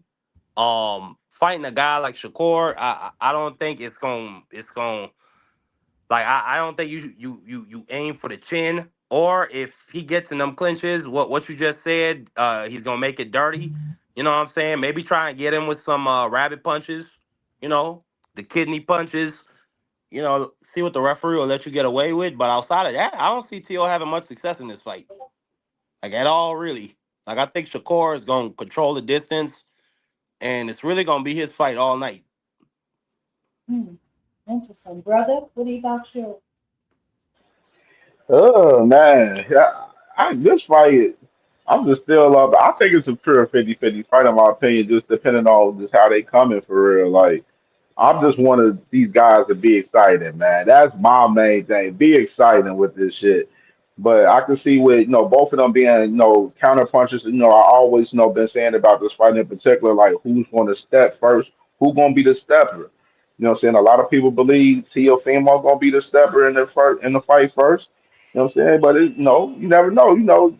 Shakur might come out with a different game plan and switch it up and probably come out a little bit hot and try to start off hot a little early. You know what I'm saying? Than usual. So it plays into an interesting fight for real. I just hope that these boys bring their leather, man, leather on leather. I want to see action.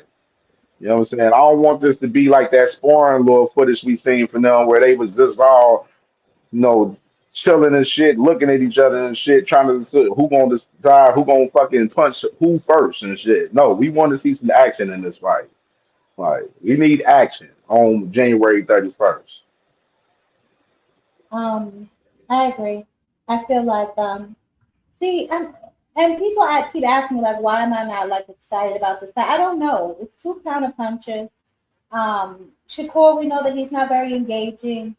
Tio is very, very like inconsistent to me, so we don't know. Hopefully, he has a plan to. I don't want to say go get him because then I feel like he'll be playing bull and matador. You know what I'm saying? Chasing Shakur around all night. That's not going to be good for him. So he's going to have to be strategic in picking his punches. He's definitely going to have to go to the body a lot to slow Shakur down, and force him to engage. Hopefully, he's working on cutting off the ring, to see if he can kind of steal those spots and get in there. If he can kind of get in there and get him hurt, then it may be interesting. But I don't really know. You know what I'm saying? I'm going to say it's 60-40 Shakur's way. I agree. I just don't I'm see not how sure who T.O. this is. Hold on. You have to turn your camera on because I don't know who this is, and that name is wild. So you can't turn your camera on. I can't let you on. Sorry. Go ahead. Keep on talking, Monkey Dan. Yeah, I just don't see how T.O. is gonna be able to corner Shakur or bridge the distance fast. Like he does have really fast hands, but his feet are not as fast or as athletic as Shakur's. And then that jab from Shakur is just gonna be on him all night. And we already know T.O. is a bleeder. Yeah. So I see this. This could be an ugly fight for T.O. Mm. Well, I mean, I don't mind it no. though. I wouldn't mind seeing that racist get some hands put on him. I mean, he's been Well, talking that's the No, he thing, gotta though. he like, He's not. gotta Hold on, Mr. he gotta Shelton. muddy it up. Wait, but Mr. Shelton, you're gonna have to do something about being able to hear. No, you know what the thing is? I wouldn't be upset if I thought Tio was actually gonna get beat up. But we all know he's just gonna get out pointed. You know what I'm saying? So I don't know. But what about the Keyshawn and Jermaine Ortiz fight? How do y'all think that I fight is like gonna that go? fight. I like that fight. Yeah, I like that fight too. That's right. I like I that think that's fight a too. great matchup. I think Keyshawn should win, but Jermaine Ortiz can go with a wild Oh, card. yeah, yeah. But here's my question, I Jay. think it's gonna be a competitive fight.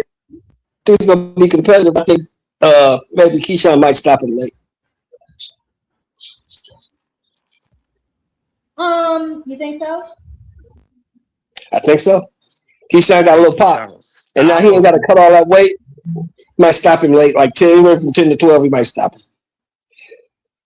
You think this gonna be Keyshawn's aggressive, Keyshawn? man. You think Keyshawn's this an gonna be aggressive fighter, Keyshawn? man.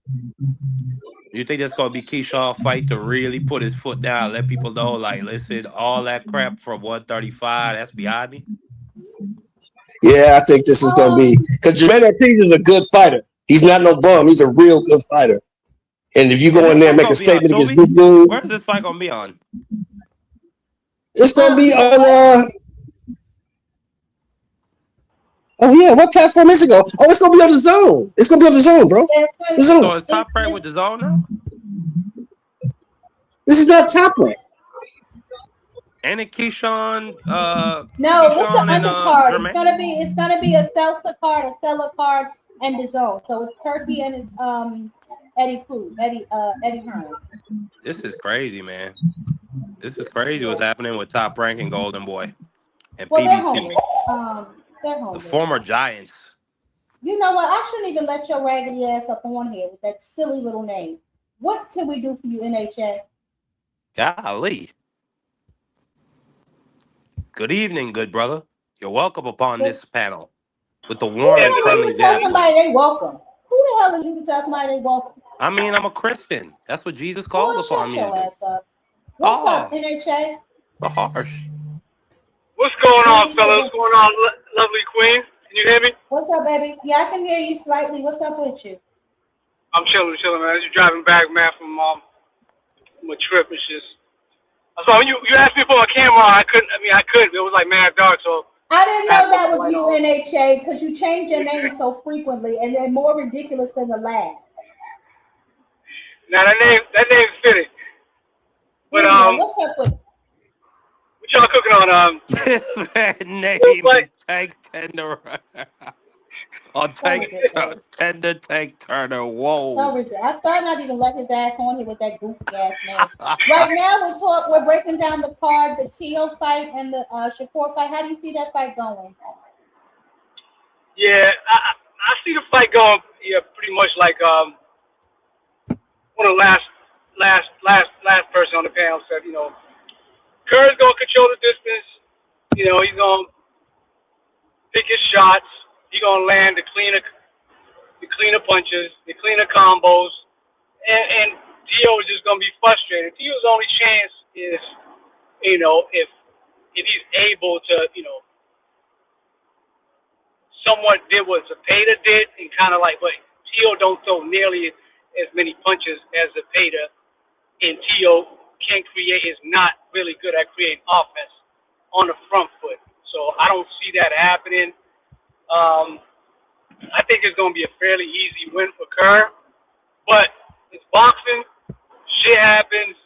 You never know. Tio might just go up in there and just look like somebody totally completely different and fuck Shakur up. But as far as me picking him, I got Kerr, easy win. What about Ortiz and Keyshawn? Now that's a tough fight. Ortiz is no slouch. He's no walk in the park for nobody. Mm-hmm. The only thing that concerns me with Ortiz is like he tends to let let his foot off the gas, thinking, I guess, in his mind that he has the fight already in the bag. He did that with Loma, and he definitely did it with Tio, even though a lot of people thought he beat Tio. But if he would have just pressed on a little more, like especially the last 2 rounds, he would, he would have made it more convincingly. But having said that, this is without a doubt Keyshawn's toughest fight, and Keyshawn gonna be in for a fight. He has never fought somebody that athletic. Never fought a good boxer. I mean, we could say he sparred Shakur, but sparring and fighting is 2 different things. So that one I got more like a 50-50 fight. You know what? You bring up a really good point, and I want to kind of expand on that, right? Because that's going to be my next question. How do we see? Because I personally like Keyshawn. I like his fighting style, and I think that he's very good, right? But how do we see him react to getting stopped in his shit, right? Because as NHA just said, Ortiz is not a walk in the park. He might still got a little pop on him. How do we see him reacting? Because we've never really seen him like rocked or in trouble. You know what I'm saying? Even with the Albright fight, like it was a good back and forth, but I don't think Albright ever hurt him at any point in that fight. If we see him get hurt, do we think he got the grit to kind of pull through it? Yeah, I ain't never seen Ortiz hurt, so it's like, I mean, I've seen him drop, but it's like somebody put the beats on him or something like that. You ain't got to put the beats on him to stop him. Just stop. Keyshawn is aggressive. Keyshawn got a little pop in his punches, and Keyshawn ain't got to cut that weight. Keyshawn gonna be stronger in that fight. I think he might stop this dude late. I don't know, man. He ain't got Bomac in the corner either. No Bomac, no Red Spike, nobody. We also got to take that into account too. That's true. But We just heard Keyshawn admit that he started bruising. So we don't really know what's going on with the young man. I really do hope that he gets his mental together because I really do feel like he could be maybe the next star. He likes to fight. He's charismatic. He doesn't mind getting in front of Absolutely. the camera. He's not shy whatsoever. He tries at his attempts to make a press conference at least interesting. So I definitely do hope that he gets himself together. Now, also on that card, we have Bruce Carrington versus Castillo for the WBC featherweight title. What do we see with Bruce Shushu Carrington? Let me say this, right? I'm a fan of Bruce. I really like Bruce Shushu, but I really think he needs to step it up in competition. Like he okay, top rank, but like step it up. You know what I'm saying? I know he's been calling for some of the bigger fights. I know recently and in the past he said he wants to fight anyway. I just think he really needs to step it up in his competition. I think he's also expressed interest in fighting Rafael Espinoza. So, I mean, what do we see in this fight with him and Castillo? Well, listen, Castillo is a step up in competition. Castillo gave Stephen Fulton a very tough fight. Uh, The fight against Brandon Figueroa, I actually saw that fight. He was giving Figueroa a lot of prop, but everybody gives Figueroa prop. Figueroa likes getting hit, but I didn't think that fight should have been stopped. That was a very bad stoppage in my opinion. But Carlos Castro is definitely a serious opponent. okay. And if Shushu is not on his toes, and if he does not come in there with a real game plan instead of just trying to, you know what I'm saying, instead of just trying to come in there and knock the guy out, he He could is. He's really not fighting lose this fight. Castillo. He's fighting Castro. Carlos Oh, excuse me, Castro. Carlos Castro. Carlos Castro. That's what I meant to say. Thank you. But no, if he's not on his P's and Q's, he could really lose this fight. I've said it before. I've seen that fight he had against Sagawa, the African that beat Ruben Villa. I thought Sagawa should have won that fight, or at worst, got a draw. Hmm. Like I thought Hmm. that was a terrible gift for Shushu. And what I saw in that fight, firstly, Seagal is a good fighter. I'm not saying that Seagal was a soft touch and that Shushu did whatever. But what I'm saying is Shushu came out in that fight and I saw a lot of immaturity. He was just trying to knock Segawa out. He was hitting him with a lot of hard shots. He was throwing a lot of Hmm. power. And then Hmm. at the end of the fight, like he had nothing. He was just holding on for dear life, and Segawa was putting hands on him. And Sagawa before Shushu gassed out, to me was showing that Shushu could be hit with a jab. It showed me that Shushu does not really look good when he has to be on the front foot. He's somebody he likes to lean back and get you with big counter shots and opportunities. But this is gonna be an interesting fight for Shushu overall, and I I think I'm gonna take Carlos Castro to win this fight. Marky Dan, they're I'm questioning your taking it. takes in the chat. They're questioning your takes. They're saying, "What fight will you I mean, I watch?" don't care. Them guys don't got the nuts to come up here on this panel and debate Oh me on my my takes, goodness! so I Oh don't my care. goodness! Nah, they're a What bunch is of wrong with chat. you? They're a bunch of chat boys. I ain't worried about them. Hmm. I ain't even Okay. looking at the chat. All Unless right. that's my guy, Chop Cheese Tommy. I love Chop Cheese Tommy to death. If that's who's talking about me, Chop Cheese Tommy, you're a good guy. I apologize. Go ahead. Go ahead.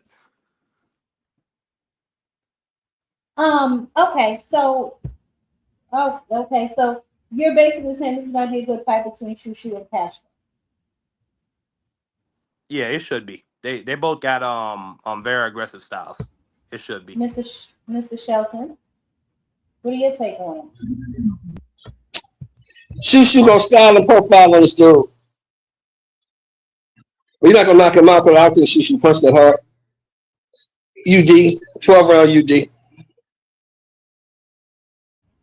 12 round UD. Oh, okay.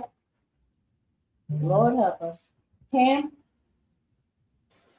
Yeah, man. I think I've been on record on my channel saying that this is a showcase fight, in my opinion, for Shushu. Even though, yes, Carlos Castro did have a tough fight with Stephen Foden. For his first, that was Stephen Foden's first fight after anyway. You know what I mean? And that was a bad showing from Stephen Foden. Even though Carlos Castro, he's definitely game. He's definitely going to be a guy that's not going to lay down for Shushu. But I just think stylistic. I think Shushu got this, you know what I mean? And, he's looking for, more shit like Rafael Espinosa, those other guys at 126. So, this is pivotal for Shushu to really shine and really like dominate in this fight. I would love to see a stoppage from Shushu, but Shushu doesn't have much power to me. You know what I'm saying? He don't have crazy knockout power to me, in my opinion. Like, what I'm saying? Kind of similar, like on some like Raymond Ford type shit. You feel me? Like, it's kind of weird. Like, but yeah, Shushu should dominate in this fight. I want to see him dominate and and turn up in this fight and get this title so we can hopefully get a unification with him and Rafael Espinosa with top rank this year. Right. Mm-hmm. Well, let's see. Oh my goodness. Well, it looks like Jamel Charlo has joined the conversation. He has asked Eddie Hearn to send him a contract. He says you can't find a fight, no problem. I'll fix it for you. Hold on. Say that Damn. again. What'd you say? BBC dead. It looks as if Jamel Charlo has entered the conversation. It appears as if he told Eddie, since he's having trouble finding a fight for Boots, he will step in. That's what the brother said. Man, the fall from grace is crazy. Fall from grace. Fall from Who? grace for PBC. For Man, PBC. Who out knows here who's begging Boots talking for about? what? Over here begging Boots for a fight now. Oh, this is disgusting, NHA. This is disgusting. Well, first and foremost, I'll say this, right? Jamal I mean, Charlo that needs ain't some it. sort of that's not really a tune-up fight or something like that. I mean, Yeah, go even back. though he has been out of the ring for a while, I would suggest him to take like Important about a tune-up.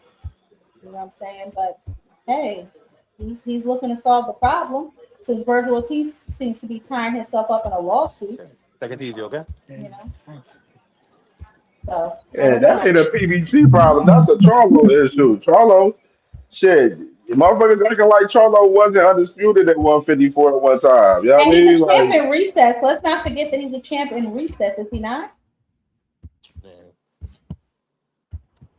Is he not? Who, Jamel or Jamal? Yeah. What do you mean? Yeah, Ja- Jamel or Jamal? Jamel. Jamel is definitely Oh, for the Jamel. WBA. No, how's Jamel? No, didn't he get stripped of everything? Now he No. champion recess for the WBA.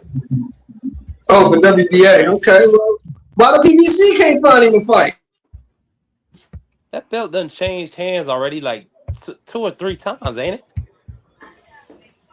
That's pretty crazy. Right. But PBC, I mean, they get 8 dates a year, Shelton Moore, from a distribution deal with Prime. So, you know, I don't know why he couldn't get I don't know why he can't get on this March card they got coming up. I can't Well, that explain March that. I mean, card is packed. that's just Jamil Charlo looking for, a fight just in general, you know what I'm saying? PBC can get him a fight, you know what I'm saying? That ain't no issue. He just looking at shit. He want if he going, hey, at least the motherfucker talking Boots name. A lot of other motherfuckers ain't talking his name. Shit, we Hello. seeing on Virgil, we seeing Virgil and Golden Boy Duck Boots right now in 4K in real time right now. We seeing these niggas go into litigation not to have to Yeah. fight Boots interest. Did y'all So, read I mean, Jack Queen, did you read up on it? So the Virgil lawsuit, Ortiz's lawyer, he pretty much exposed him. He didn't yeah, want that fight with Boots. His lawyer even claims in the lawsuit because one of the clauses in his promotional agreement with Golden Boy is every yeah, as long as single they keep time they a come to him, they platform. have to offer him three options. And this time they only offered him Boots Ennis. And that's what one of the reasons they're claiming that they should be able to terminate the contract. On top of Well, the not only DAZN deal that, and that, expiring. yeah, I'm about to say that the zone deal expired, which is one of the reasons that they initially stated in the and from what I can read right here, I'm trying to get my hands on the whole thing, but from what I understand, that was their initial, basis for filing the lawsuit. That the deal with the zone had ended, so that they should be able to be released from their contract since they have no longer have a platform to host any of the events. But from what I understand, Oscar was trying to use that fight as leverage to extend the contract, but for whatever reason now Rick Morrigan being messy, Virgil Ortiz done into the witness protection program. Child, I ain't heard him say a damn thing in about 2-3 weeks. So who the hell knows what's going on? Who knows? You know what I'm saying? I know the other day on my live we talked about the crash out of Brian Norman Sr. Being released from his role as head manager, head trainer, and now we know that Brian Norman Jr. is going with Derek James. But I just wanted to, because I see him now, he love to be on the camera, child. Let's see what he's talking about, y'all. Let's see what this is.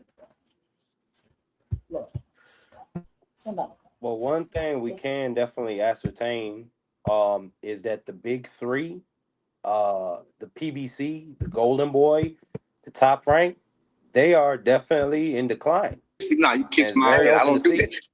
For the people asking the question of, will I be in the corner to some magnitude? I know that's a big question that people want to know, and they want you to ask. I will not. I will not be in the corner at all. Can you imagine me being second to somebody else? I can't. You feel me? I'm a realist. I can't play second fiddle to nobody. You can't put me in front of a dish and I'm making up a gourmet meal, and then you're gonna replace me with another chef and tell me I gotta be this nigga assistant. Nah, you kiss my head. I don't do that. For the people asking the question of, will I be in the corner? Here's my thing, right? With that whole situation and his stance on that. I'm very on the fence with that, right? Like, I get his feelings are hurt potentially, but that's your son. You know what I'm saying? How you not going to be there for him in whatever capacity, right? It's just that you have to understand his position as a man. He feels like possibly, maybe, I don't know, you didn't give the right corner instruction during that fight, or he maybe just wants to switch it up to see if he can tighten up on a few things. I don't feel like there's anything wrong with him wanting that. You know what I'm saying? And that's his father. You should be supportive. Whatever happens in their little boxer trainer relationship, I don't really care. But I that as father and son, they can get that back tight and work things out. A little bit. That was just I pure knew 1000% ego. He's not thinking from a business aspect. He's not looking at it like. And then another problem I have, he threw his son under the bus like 24 hours after the fight. He said that I was giving him the instructions, but he wasn't listening. So I mean, like, come on now, like this dude, like, that's just not a good look to me. Like, I don't know. Like, I don't see, like, there's nothing wrong with bringing in another set of eyes, another brain, like a Ishmael Absolutely. Salas. Like, you don't know everything, my guy, and that showed in the fight because he wasn't giving his son good instruction. All he was doing was telling Norman a bunch of motivational stuff. You're not gonna lose this effing fight. You're not gonna lose this effing fight. This guy, da, da, da. Like, that wasn't helpful.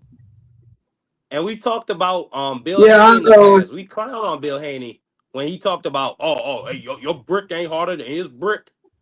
You know what I'm saying? So, like, I don't really get, or I do get it. I mean, that's his son, so he feel like he got ownership over him.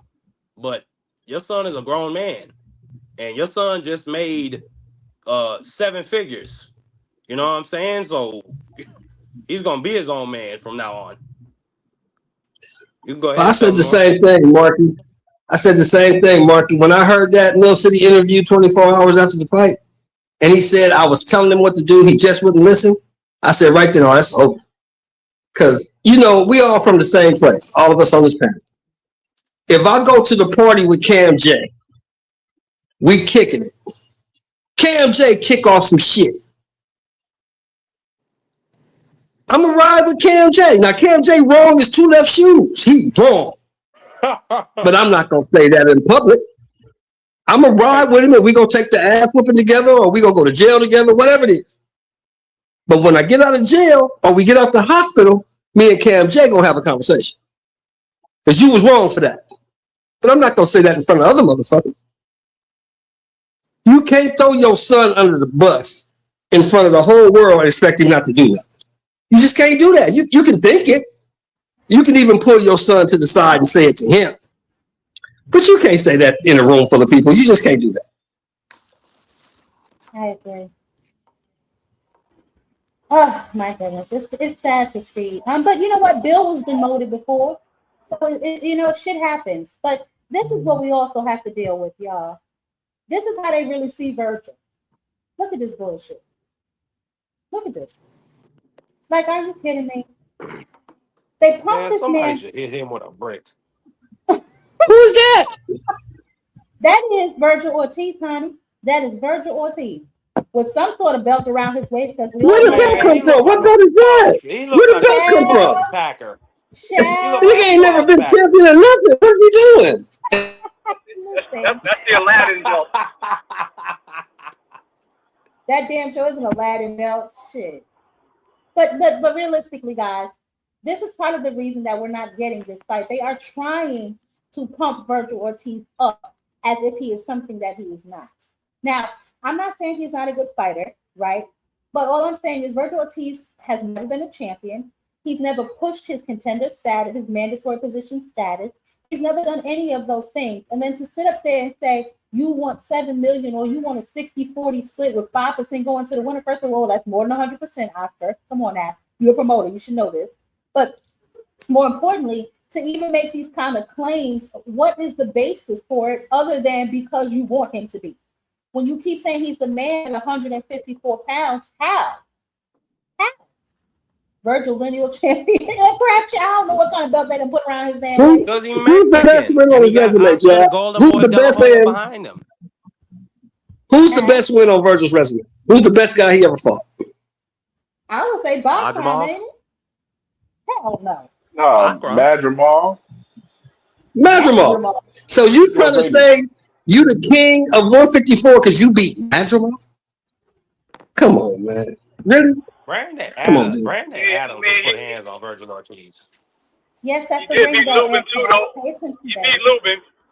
Lubin was He got, washed up, honey. Lubin? Washed, Chad. Lubin. Did you see Lubin. what Bo did to him? Bo dropped him like Come two or on, three man. times. Lubin? I mean, that's still two good names. But see, that's what I'm I'm talking not. about. So we're basing an entire resume on two good names? Two? No, We I'm got not. right. I'm not saying he's anything. I'm just pointing out like he definitely has better wins at 154 and shit than saying the motherfucking boots. Obviously, because he's on the Okay. way. Boy, Chuck. But can I say it? Can I say it in my Canelo voice? I just Oh. said He that. don't fight nobody. He don't fight nobody.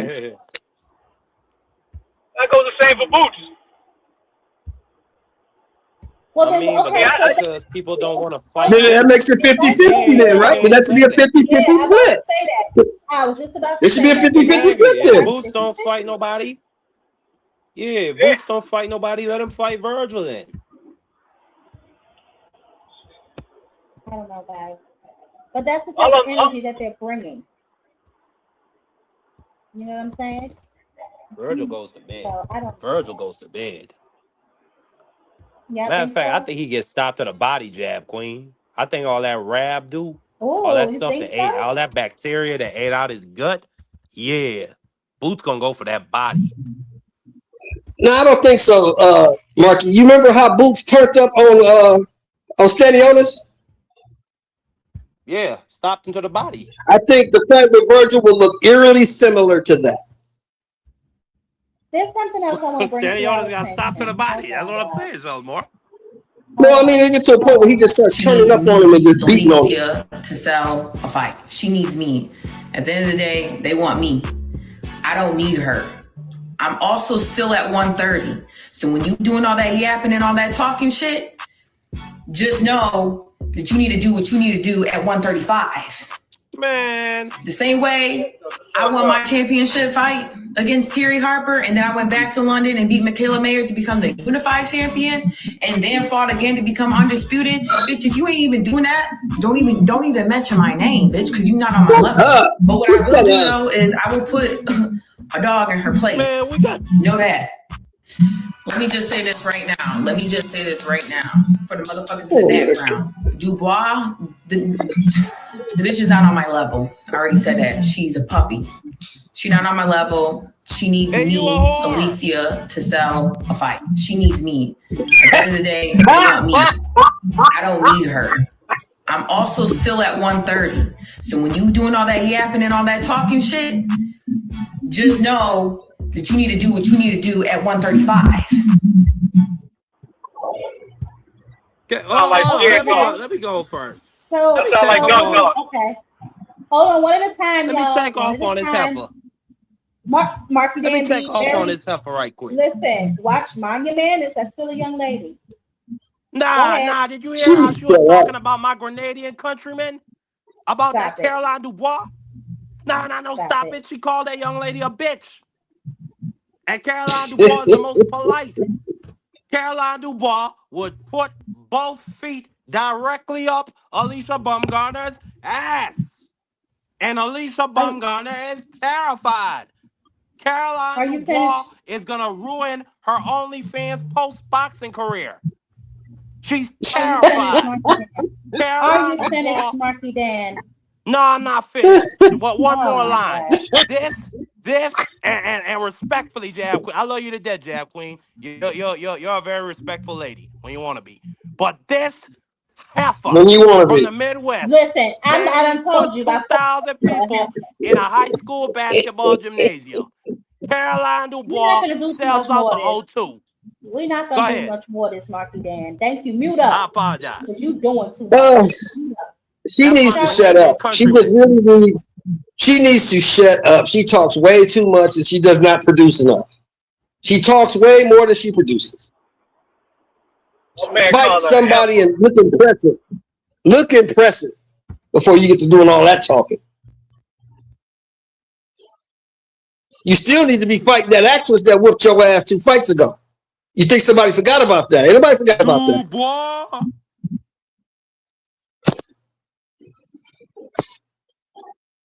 Dubois Go to represent Grenada. Spain, find that actress and whoop her ass. And then we can talk.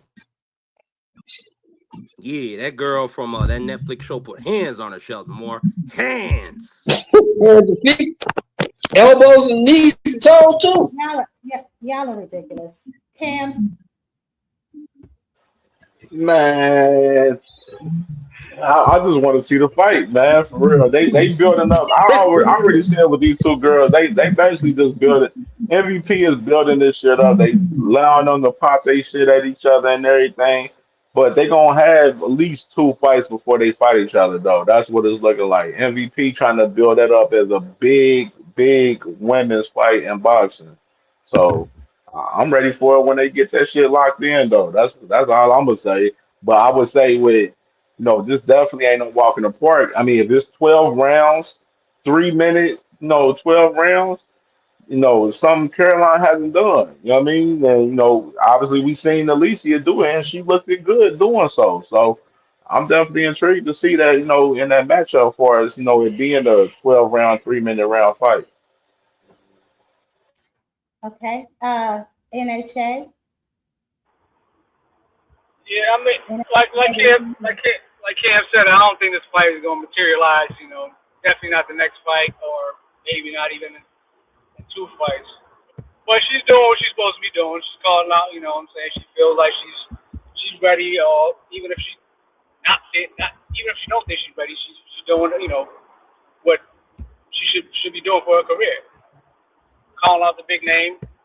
Hopefully they, what I'm saying, they bite, get up in there and shit. But Dubois is she's tough, she's talented, but she's fucking super green. Like Cam said, man, at least she done show she, what I'm saying, she can go 12 and shit, and then she can do it in a spectacular fashion.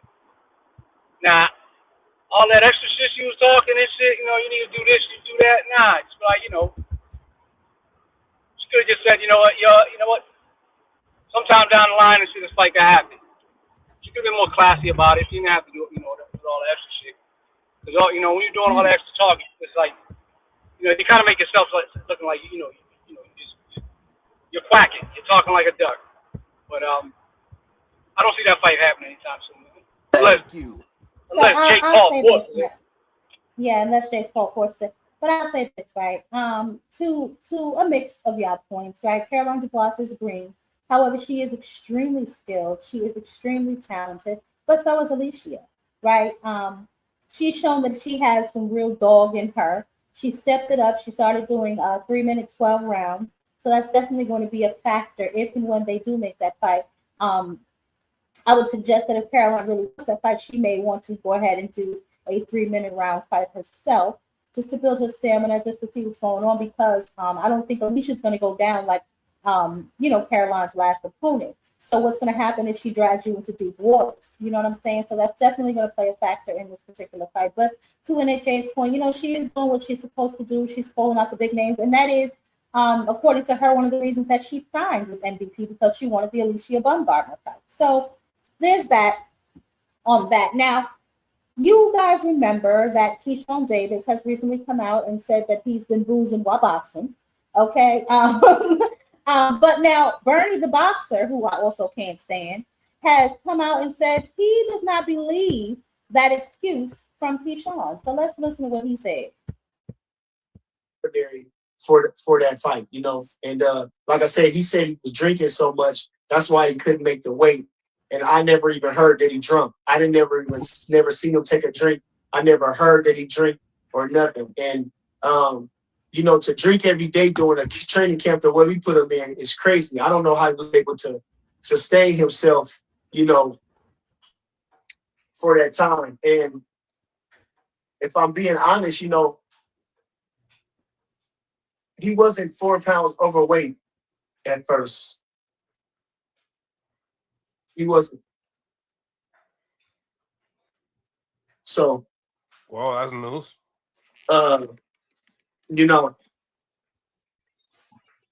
He decided that it wasn't he wanted to. He decided he wasn't going to make the weight. So I don't know what that was a decision on him. Like I said, he basically said that he couldn't make the weight. He said in other interviews, he said I couldn't make the weight. He said that even when he was after the De Los Santos fight, he said it. I just didn't want to do it. So it was based on him. He didn't want to make the weight. But whether he blamed it on drinking, whether he blamed it on the mental aspect of things, he just didn't want to make the weight. Yeah, but like I said, I didn't see no signs of that. I don't think none of us could have seen no signs of that in the preparing to the De Los Santos fight.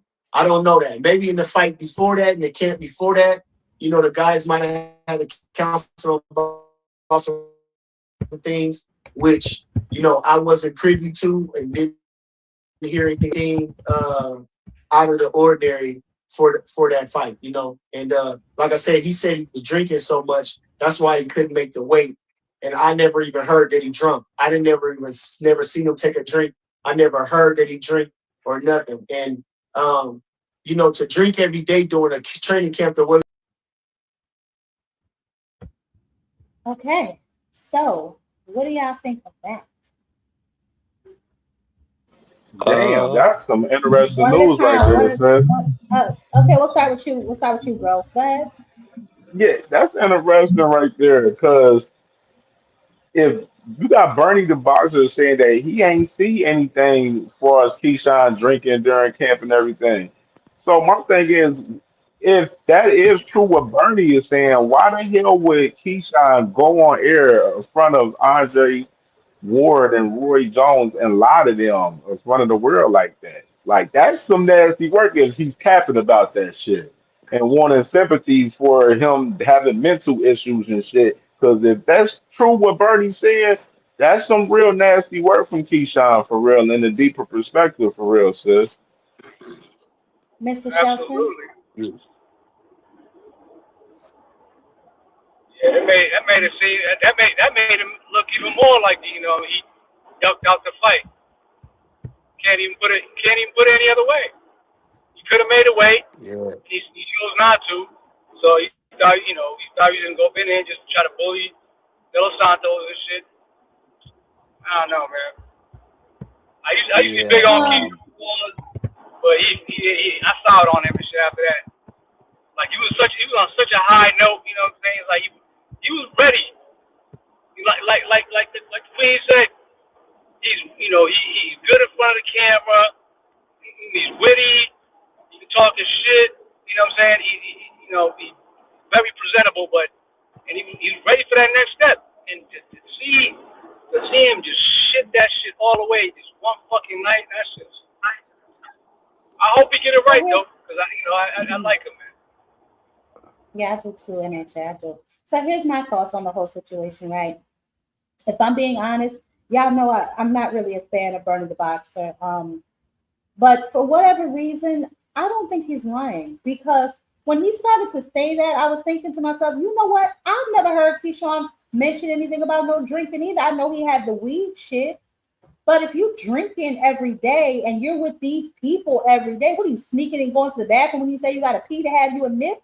And even with that, that ain't enough to put no weight on you. You going back out there sweating right away, doing all of those different things right away. So I'm not necessarily sure how you could have been boozing every damn day if you were and still be and nobody be able to catch that. That just doesn't really make a lot of sense to me, right? So something's off with that story too, right? But I will also say this: I don't really think he wanted to get in there with Edwin De Los Santos either, right? We all thought maybe Edwin De Los Santos would be a lick coming, you know what I'm saying, off the couch 2 years, but for whatever reason, when he pushed Edwin De Los Santos, and he may have felt Edwin De Los Santos wasn't that, or had a conversation with Shakur like that nigga could punch or whatever the case may be. I really just don't think that he wanted that fight. He didn't seem as excited about that fight as he did his other fights, right?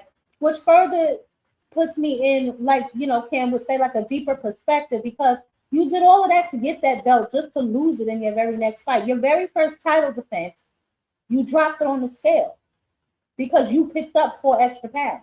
And they said you weren't even those 4 extra pounds, you were only 2 earlier that day. So how did you gain 2 more? I just don't understand that. That's very, very interesting to me. I don't know what the hell Keyshawn Davis has going on, but he's ruining his own chances of becoming one of boxing's next stars, if you ask me. He thinks that, you know, I don't know what the hell he thinks, and I'm happy that he seems to have found God and he seems to be on the right path. But if we're being honest, Mr. Shelton, turn your camera. We want to see your titties. If we're being honest, You better watch your mouth or you get cursed out. he needs to really get it together. He definitely needs to get it together. Now, if he lied, I would like to first know why in the hell would you make up something like that? You know what I'm saying? Why would you do that? From what I understand, Ramon, Keyshawn left them. Well, this is what Keyshawn said. Keyshawn said he left Bomac and them because he wanted to go back to his original team because he got so inspired by Bomac and Bud and what they were able to do by beating Canelo Alvarez. So I don't know. You can't believe everything that Bernie says. Bernie be talking. Oh, I know. Yeah, you can't believe everything Bernie say. Bernie be talking. I don't know if Bernie's with that dude every day, but I mean, if he was drinking the way he said he was drinking, somebody would have noticed. Somebody would have noticed. But they were in fight camp, Mr. Shelton. So, to my recollection, when you're in fight camp, don't y'all spend the majority of y'all time together?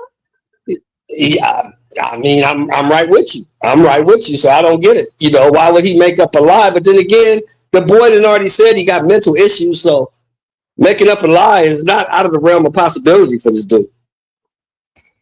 Well, what I'll say, I think Bernie is obviously a credible source because he is really close I to wouldn't say Team all Bomac that. and Team Crawford. Well, no, I'm saying he's credible in the fact that he has actually spent time in Keyshawn Davis's camp, so we can't just rule out that he's lying off rip because he does have some credibility. But I mean, it would make sense if Keyshawn was drinking all the way in the lead up because even when I look at that Abdullah Mason, that little dust up he had with Abdullah Mason, like when I look at that now with the context of Bernie and this story, Keyshawn was pretty lit. Like he was pretty lit, and he was going after every little thing that I think it was Christina Palmer on the mic. Like any little thing she said, like he was responding or he was making little noises on the side. Like and people who have substance abuse issues, particularly alcoholism, they like to pregame before they get to really big events. You know what I'm saying? They like to knock back a couple beers in the car before they go to big events like jobs or funerals or whatever. So if Bernie is saying that this guy couldn't keep it together and he was just drinking every day, like That's a bad look on Keyshawn Davis. And then it's like he got up when he missed the weight, he got up on the scale and was laughing and smiling. You know what I'm saying? Yeah, And that was one of yeah, the reasons that who was promoting I think it was Lukowitz. That he said that was yeah, one of the reasons they said to hell with you. We not fighting that welterweight for you, dude. And then even the night of the fight, like he was pretty lit. He was out there cheesing, eating popcorn, talking to the crowd, waving his hands, and yeah. then he got into a dust up with his child right there. So like these are not the actions of somebody, at least to me, these are not the actions of somebody that's in their right mind. You know what I'm saying? So Well, those like could speak to his you mental said issues. I wouldn't you say that said it he's speaks to alcohol you abuse. what you said? I said those could What you said, probably Mark? speak to his mental issues. I don't know if they necessarily speak to his alcohol abuse. They But no, probably speak more I'm to his saying, but we mental have issues. I'm saying, but we have the context of what Bernie is saying, though, is what I'm saying, Job Queen. Bernie is saying that he's seeing Keyshawn Davis drinking every day. Those are his words. No, And he's he said somebody he who's He said never inside of his saw camp. him drink. he He said he he No, was he never saying the said saw he him opposite. never drink. saw that man drink. He Wait, said he never saw him drink. wait. Then what? Then where does this part about him drinking every day come from? He said that when he was on the what is it, All the Smoke podcast. Keyshawn said that himself. Yeah, it came from He said him, that he Marky. He said he that was came drinking from every day. Keisha. Well, then Keyshawn Yes. said I he mean, he that drank just every supports my day. point. That just supports my point even more. If Keyshawn out his own How mouth says he's so? drinking every day, But then because Bernie says he don't know how if that's you drink possible every if they're day, with him every day working if out. you drink every day, you're an alcoholic. That's That is factual. correct. Yes. Did you hear what she just said, And Marky? She then we said, see how is you. that possible? Listen, Marky, listen. She said, What, like nigga? Bernie said, how is that possible if you've been in the gym all day, every day with us? It's not I mean, shit. possible. He might have it in what you call that thing that you put soup in? That big you know what I'm saying? That big long bottle type of thing. I forget what you call it, but yeah, So he you can have mean it to in tell like a me water nobody bottle. smelt it, Somebody would have Marky? smelled it. Nobody You would smelled smell it? the alcohol, Marky. You would You talking smell it. about You would Stanley? smell the You talking alcohol. about Stanley? Man, some people are really good at covering up their habits. That's all I'm gonna say. Go ahead. I don't think Keyshawn a full blown alcoholic. I mean, maybe you sipping here. Well, You he got a did point. say that So though, he could have been NHA. sipping some. He said he beat up Lemos drunk, and he said he beat up Barinchik drunk. And then he getting into fights Yeah. around his 1-year-old child. That's alcoholic behavior, in my opinion. That's nigga shit. That ain't necessarily alcoholic behavior. But nevertheless, I guess. I mean, I ain't gonna nevertheless, put it on niggas. Shit. Yo, you crazy. Jab Queen put it perfectly. That's basically what that is. That's exactly what that is.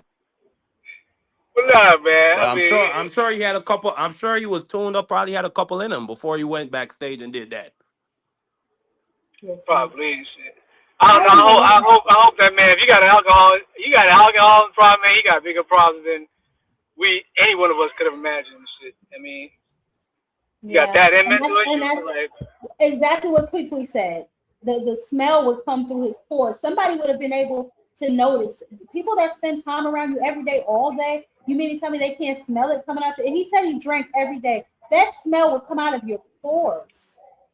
right. Maybe he drink by himself when he in his room. How? You're in camp. When you're in camp, you're barely ever by yourself, aren't you? Aren't you always somewhere working out? Don't they feed y'all all together? Don't y'all all like sleep in the same room? What is he under the covers taking a sip? You got like 10 bottles of nips and shit. She said, "I'm the cover taking a sip." God damn. This nigga in the bathroom. This nigga in the bathroom with a nip. Like, what are I you mean, you doing? never know. He might make it like a game, Jab Queen. He probably got a little 6-pack. You know what I'm saying? He might just drink beer every day. It might not be no hard liquor. No, he said he drank. Well, he didn't say what it was, but he did say he Bro, drank every single day. But where he put have the you ever been cans? around Nobody anybody put that the drinks a cans lot, in the garbage. Marky? He What you has to say? dispose of the cans or whatever materials Yeah, that holds the alcohol I he's grew. drinking. One of my parents was So actually alcoholic. She drank straight absolute. Okay, so you know you can smell the alcohol, right? So you know you can smell it, right? You know that. Yeah, yeah. Okay, so I don't know why you're making up all these wild claims. I mean, but like, This what nigga acting we like he's a defense attorney now. I don't have time for this. Listen here, Mark Dan. We're going to speaking just close an facts. You feel argument how you want. turning. No, you're not speaking fact. You never do. All right, listen, y'all. So we In have your some opinions. fights coming up at the end of the month, right? Muratalla, Cruz. Who do you think wins that fight, Marky Dan? I got Andy Cruz. I think Andy Cruz is a phenom. We seen Murtaugh struggle with the style of a Tevin Farmer. Um, you know, Andy Cruz has shown me and y'all can feel however you want to feel about this, but I watch a lot of those old school fights from the 50s and 60s. Mm-hmm. He reminds me a lot of Kid Gavilan and Sugar Ray Robinson. The way how he lines up that left hand to put the right over on him, like it is truly beautiful. And like I agree with Sheldon Moore because I got caught up, with another Cuban who had less than 10 fights. His name was David Morrell. I said he was special and all this stuff. I invested a lot into his stock, and it was brutal the way how he lost to Benavidez. So and Murataya now that is a good fighter himself. So anything can happen in this fight. Andy Cruz is still untested, but if he is what I think he is, he should win this fight. And I'll tell you what, Marky Dan, even to add to your point, he's been looking even better since he's been over there with Bozy. He's been looking. That was a really good move on his behalf to go on over to Bozy's gym. And I also say this, right? Like Cruz, he's definitely a good boxer. I think he's about 62, but he's definitely good. And of course, I would like to see him get more opportunities. So hopefully, if he's successful in this Maritala fight, then he can definitely put his name in the mix with a lot of these other boys because he's also at 135, isn't he? So Who? Cruz. Andy Here's Andy another Cruz, thing. Andy Cruz at 135. Here's the other thing, though. It's interesting that you feel that way after watching that David Morrell versus David Benavidez fight because I feel the complete opposite. I actually became a fan of David Morrell after that fight. I thought that he did good up until he didn't, but I thought he did better than what I expected. I'll put it that way. And ever since then, I've kind of been checking for him. You know what I'm saying? His last fight where he got dropped in like the first or second round, that's because he was in there dancing and acting silly. But to that point, I still think he's a real good name. At what is he, at 168, 175? I think he's still a force to be messing with. He's a live dog in there with anybody. So, we'll see. We'll No, see. But Mr. Shelton, absolutely, but yeah, well, go ahead.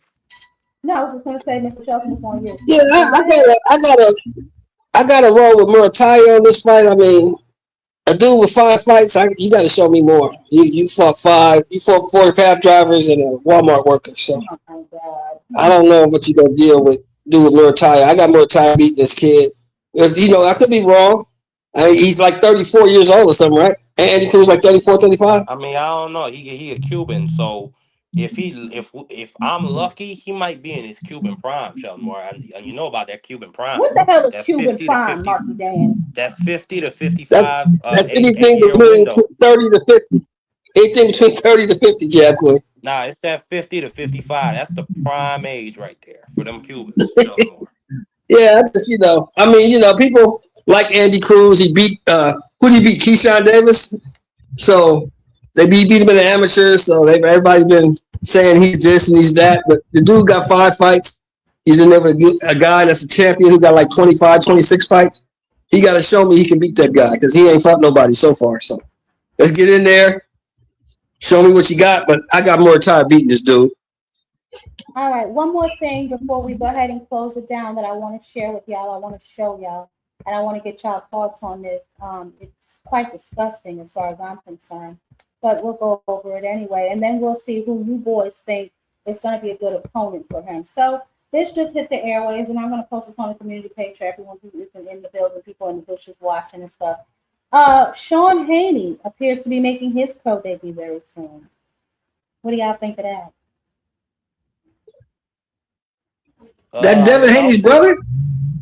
Yes, that's Devin Haney's brother. Ah, man. Hey, I ain't really had nothing to say about it. Just fight somebody. Let's see what he look like, I guess. I mean, is it going to be televised or is he fighting in Mexico? He might be Uh, he might be the Marvin Hagler brother. He might be Marvin Hagler instead of Hector Camacho, like Doubt what Devin that. Haney is. You know what I'm saying? Doubt that. Doubt that. But we'll see. You never know, Sean Is it Moore. gonna be televised, Marvin Jay Queen, or Hagler. do you You know? remember that? You remember Marvin we Hagler's don't brother? know. We don't know. We don't know what's happening here. I just saw this on my timeline. I will have more information for y'all Oh, okay. as Yeah. things develop. Yeah.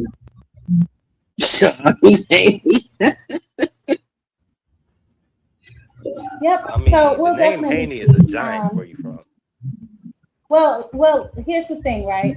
And Bill does a really Mhm. good job matching his sons. He definitely does do a great job matching his sons. I will say that. But I just don't know. I mean, I'm sure he'll match him just as craftily and as good as he's matched Devin. But if we're being honest, he's starting a little bit too late. Some of these boys, I How don't know old is what he? weight class he's going to campaign. The boy is about 18, 19. I don't know what weight Did he class have an the young amateur man is career? going to. No, he did not. He played what was that? Tennis all his life.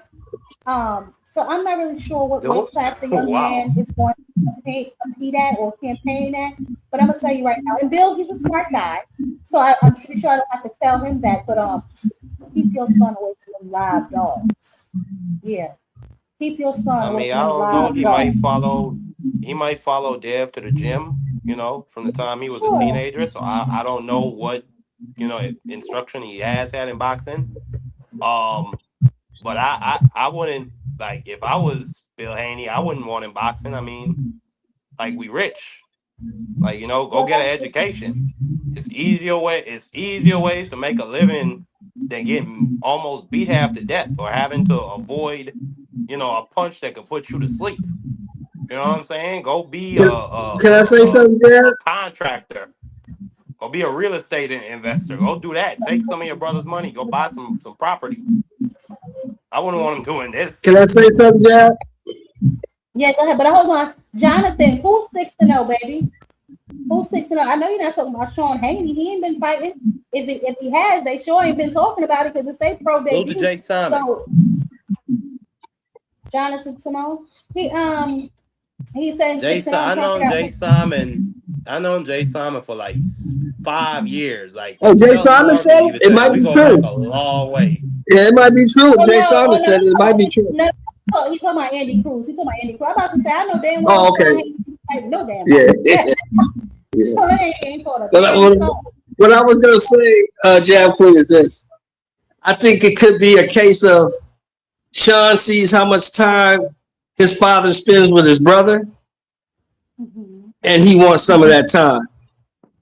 And he figures this is the way I can get closer to my father. I can spend more time with my father like my brother does, because Sean Haney has no incentive, no reason to box. You know what? That's You don't need money. You don't need money. You don't need anything. Your brothers made you guys rich. You guys are rich. You can do whatever it is you want to do. And you choose boxing? It got to be some emotional kind of want to be close to my daddy type deal to want you to do, because you have no reason to do it. Yeah, I didn't think about that. That's a very good point. It's a very good point. Aircraft, we don't know that. We don't know that aircraft. He might do all right. We don't know that. Don't do that. He might. You want to put a funny 50 on that aircraft? He might do all right. Yes, Cardenas. Boxing with braces in his mouth. Lord have mercy. He cut all up in his mouth. They're gonna punch him in the face. They're gonna punch him right up in that face, honey. He's gonna get cut. His gums gonna be cut all up. That's gonna cut up his cheeks. Oh, Jab, I want to ask you this. I never asked you this. I want to get your opinion on this. I'm pretty sure it'll be interesting. Do you believe that all the spotlight building up the Norman Haney fight went to Norman Sr.'s head? That's interesting because I just talked about that on my Thursday live. Yes, I feel like a lot of the media attention that he was getting kind of rocked him to sleep. You know what I mean? And, the rumors about Devin Haney being pillow fisted. I mean, he said as much in his interview with Cigar Talk that, just my respect for him as a man, you know what I'm saying, kind of played a big role in that fight. But yes, to your point, I do agree that, just the limelight, you know what I'm saying? And if y'all pay attention, Bill kind of let them lead the charge with the promotion of the fight after a while. He was somewhere off training his son because he respected the power, he respected the skill. So yes, I do believe that the limelight kind of rocked the Normans to sleep. You know what I'm saying? And maybe he should have just taken Devin as a little bit more of a threat. Even though, in his way, how much of a threat can he really be? But apparently, you know what I'm saying? He should have respected him more, is all I'm saying. And every fight is dangerous in the first few rounds because they're strong. They're full of stamina, they're full of energy. So you kind of just got to be careful. But he did express the fact that he does want a rematch. So, at least he's looking for a rematch. You know what I'm saying? So, and I But believe him. Junior, yeah, Junior wants a rematch. Yeah, yeah. Yeah. And I believe him training with Derek James will be good for him. So I'm excited. I'm excited to see what's next. You know what I mean? I actually think that he's a perfect fighter for Derrick James because he fights in that style. Flat foot, come forward, throw a bunch of punches. He fights that way. That's what Derrick James teaches. All those guys fight the same. Yeah. Yeah. I mean, yeah, Cardenas, the corner instruction probably wasn't, I don't know. But whatever the case may be, I think that he needs to work on, he knows what he needs to work on. Whatever he feels that he's, not as strong or not his best. And, and honestly, I think that when he got hit, it kind of startled him. And for the next few rounds, he kind of seemed to fight with his hands in his pocket or a little gun shy. Just my observation. That just appeared how he seemed to be fighting. Towards like the second, third, fourth round. By round 5, he seemed to kind of turn it back up. But by that time, Devin was in his hug me, hold me, clinch me mode. You know what I'm saying? And he didn't really know how to get out of those clinches. But I mean, overall, outside of the knockdown, Devin ain't really do nothing spectacular. And what I really, really saw in that fight was Devin is not a finisher either. Because you had him down, you had him second guessing himself for a moment, and then you didn't capitalize on that. So that lets me know that he doesn't really have that killer I instinct think either. Dev was aggressive in trying to get the stoppage, but I think he probably should have went to the body more. I think he would have got Norman's hands down for another straight right to his chin. But But that's not his MO, overall, I Marky. agree with That's you. not his MO. Dev is a coaster. Dev like to get a lead, Exactly what and I'm then he saying. want So to coast through it. I'm agreeing with One at a Jab time, Queen. y'all. Yeah, he I'm want to One at agreeing a coast. with time. Jab Queen. Yeah, Huh? but let me Yeah, just say he's a coaster. I'm agreeing with Jab. You got to mute up, Mr. Sean. You got a lot of Yeah. feedback, baby. Go ahead, Marky Dan. Can y'all hear me? Yeah, I can hear you. No, I was just saying, yeah, Devin Haney not really an aggressive fight. I agree with Jab Queen. And I was really frustrated at certain points because there were entire minutes of that fight where Devin Haney was not even throwing a punch. But it showed me that Devin Haney is a really talented boxer because he was just able to control the distance really with just feinting. Because he wasn't even throwing that many jabs because Norman likes to counter with his left hand. And a lot of Norman's knockouts was with his offhand, was with that left hand. So they have showed me a lot of good things in that fight. But with to the question Sean Moore had about Norman Sr. and the whole build up to the fight, I mean, I agree. I think all that went to his head. I think he had no respect for Devin Haney. I think they looked at that Ryan Garcia fight and they looked at all the things that people were saying about Devin Haney for years, and they said that this dude is a punk. He can't bust a grape. We're gonna go in there and we're gonna bully him. We're the bigger fighters and yada yada yada. I've actually been a fighter, so I'm an actual better trainer than his father, Bill Haney. I think all of that went to Senior's head, and then the post fight, like we just see the absolute ego of this guy. I mean, it's outrageous to throw his son under the bus and then to say some of these things. I can't never be second to nobody. So if I look like me being second to anybody, like what are you talking about, dude? Like it's supposed to be a team. You know what I'm saying? And if and there's nothing wrong with bringing in another set of eyes, a brain, or another voice. So I think it's probably for the best I don't know how much is Senior still on the team? Is he still gonna like be around the training camps, or is it just like the corner? He's not gonna Well, be able. it appears as if he decided, not to be a part of the fight at all. You heard him. He said that he's not going to be, in his corner at all, which is unfortunate because it's still your son. You know what I'm saying? But to your point, maybe he let his ego get the best of him.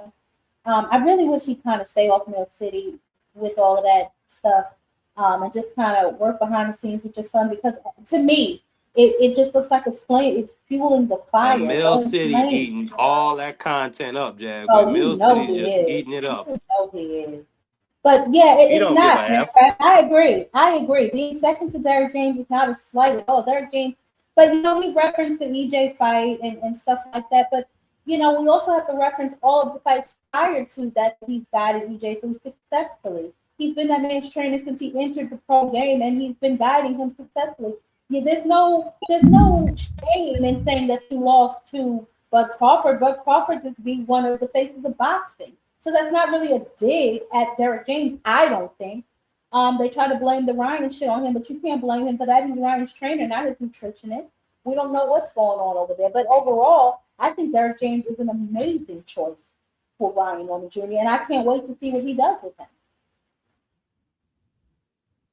So I don't know. But yes, Mr. Shelton, Absolutely. to answer your question directly, I do think that he let the attention and the media kind of rock him to sleep. And you're right, Marky Dan, for listening to everybody else and probably watching that Ryan fight, but that your son is not Ryan. He's not as fast as Ryan. You know what I'm saying? And on fight night, Devin looked bigger than fucking Brian Norman. So I would love to be a fly on the wall to see how much Devin Ash really weighs.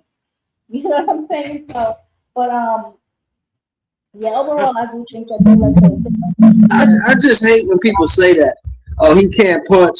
He's pillow fisted. Well, if Devin was pillow fisted as they say he is, then people would just walk through everything he throws, walk him down and knock him out.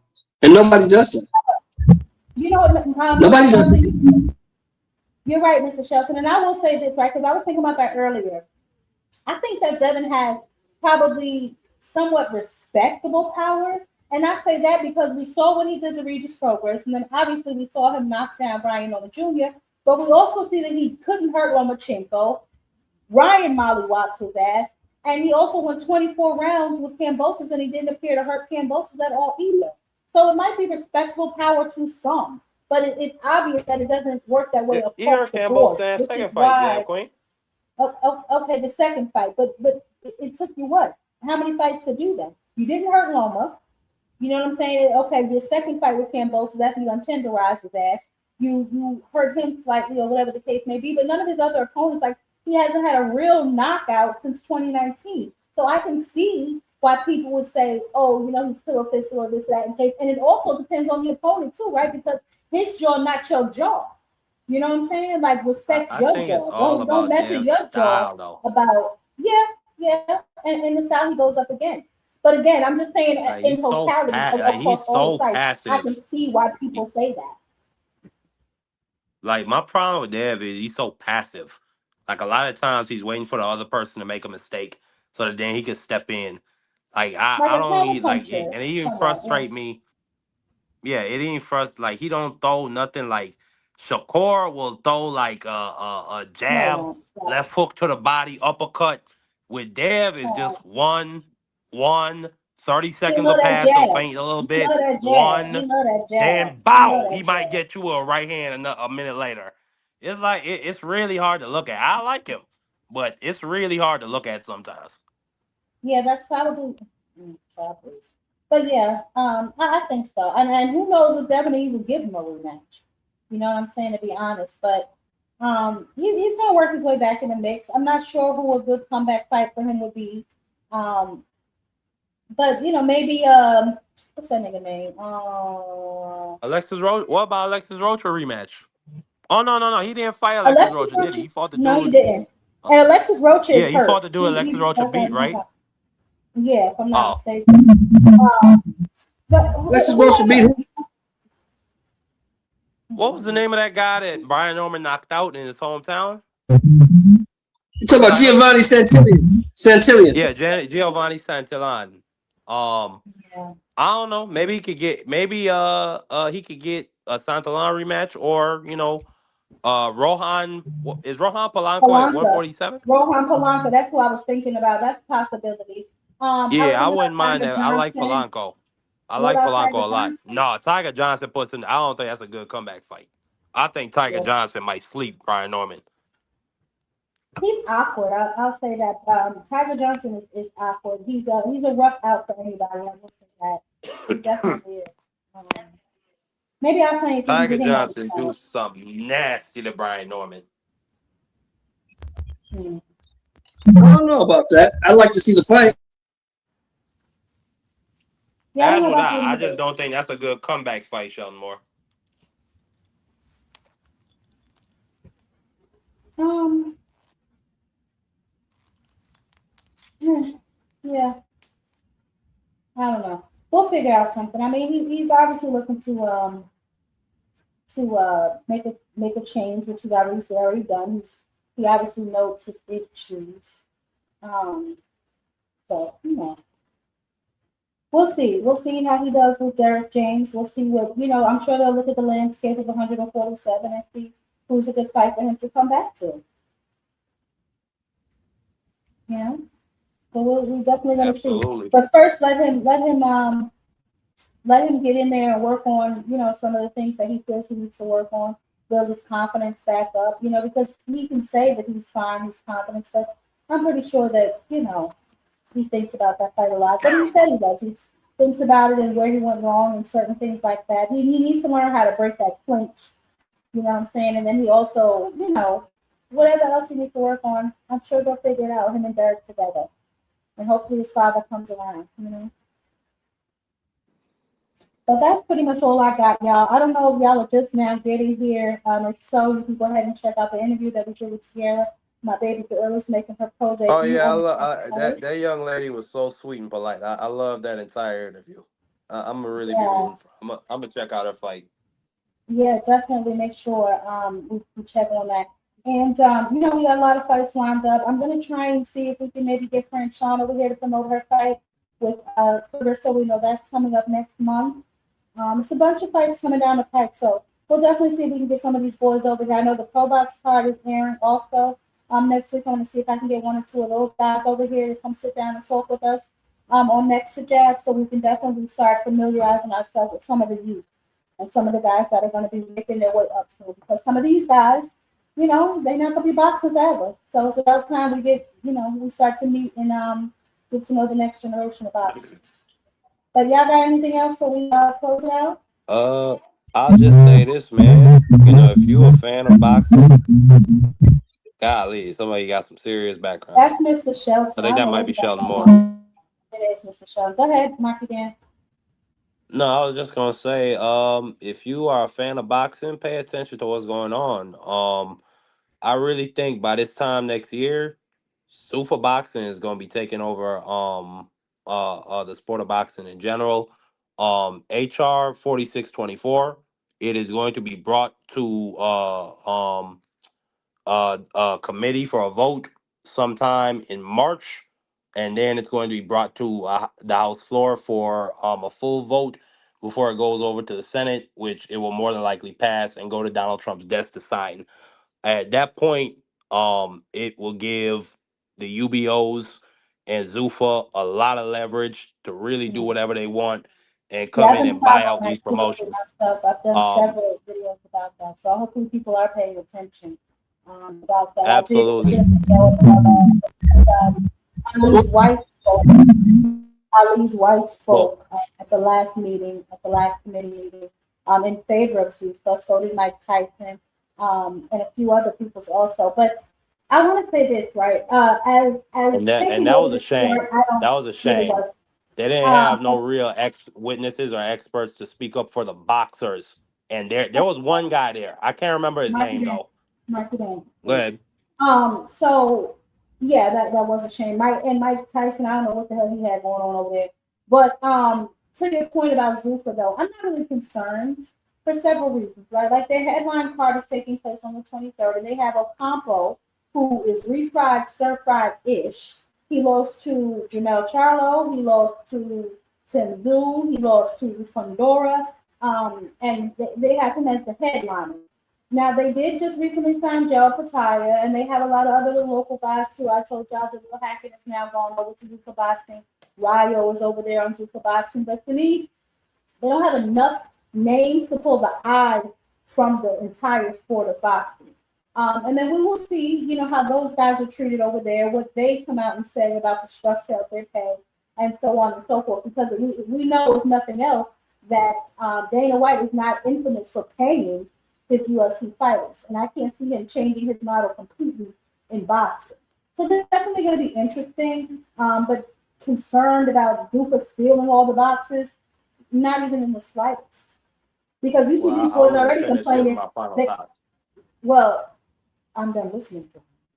No, I'm just kidding. I just wanted to respond to that part about it, and I thought you were going to be long-winded as hell, but continue.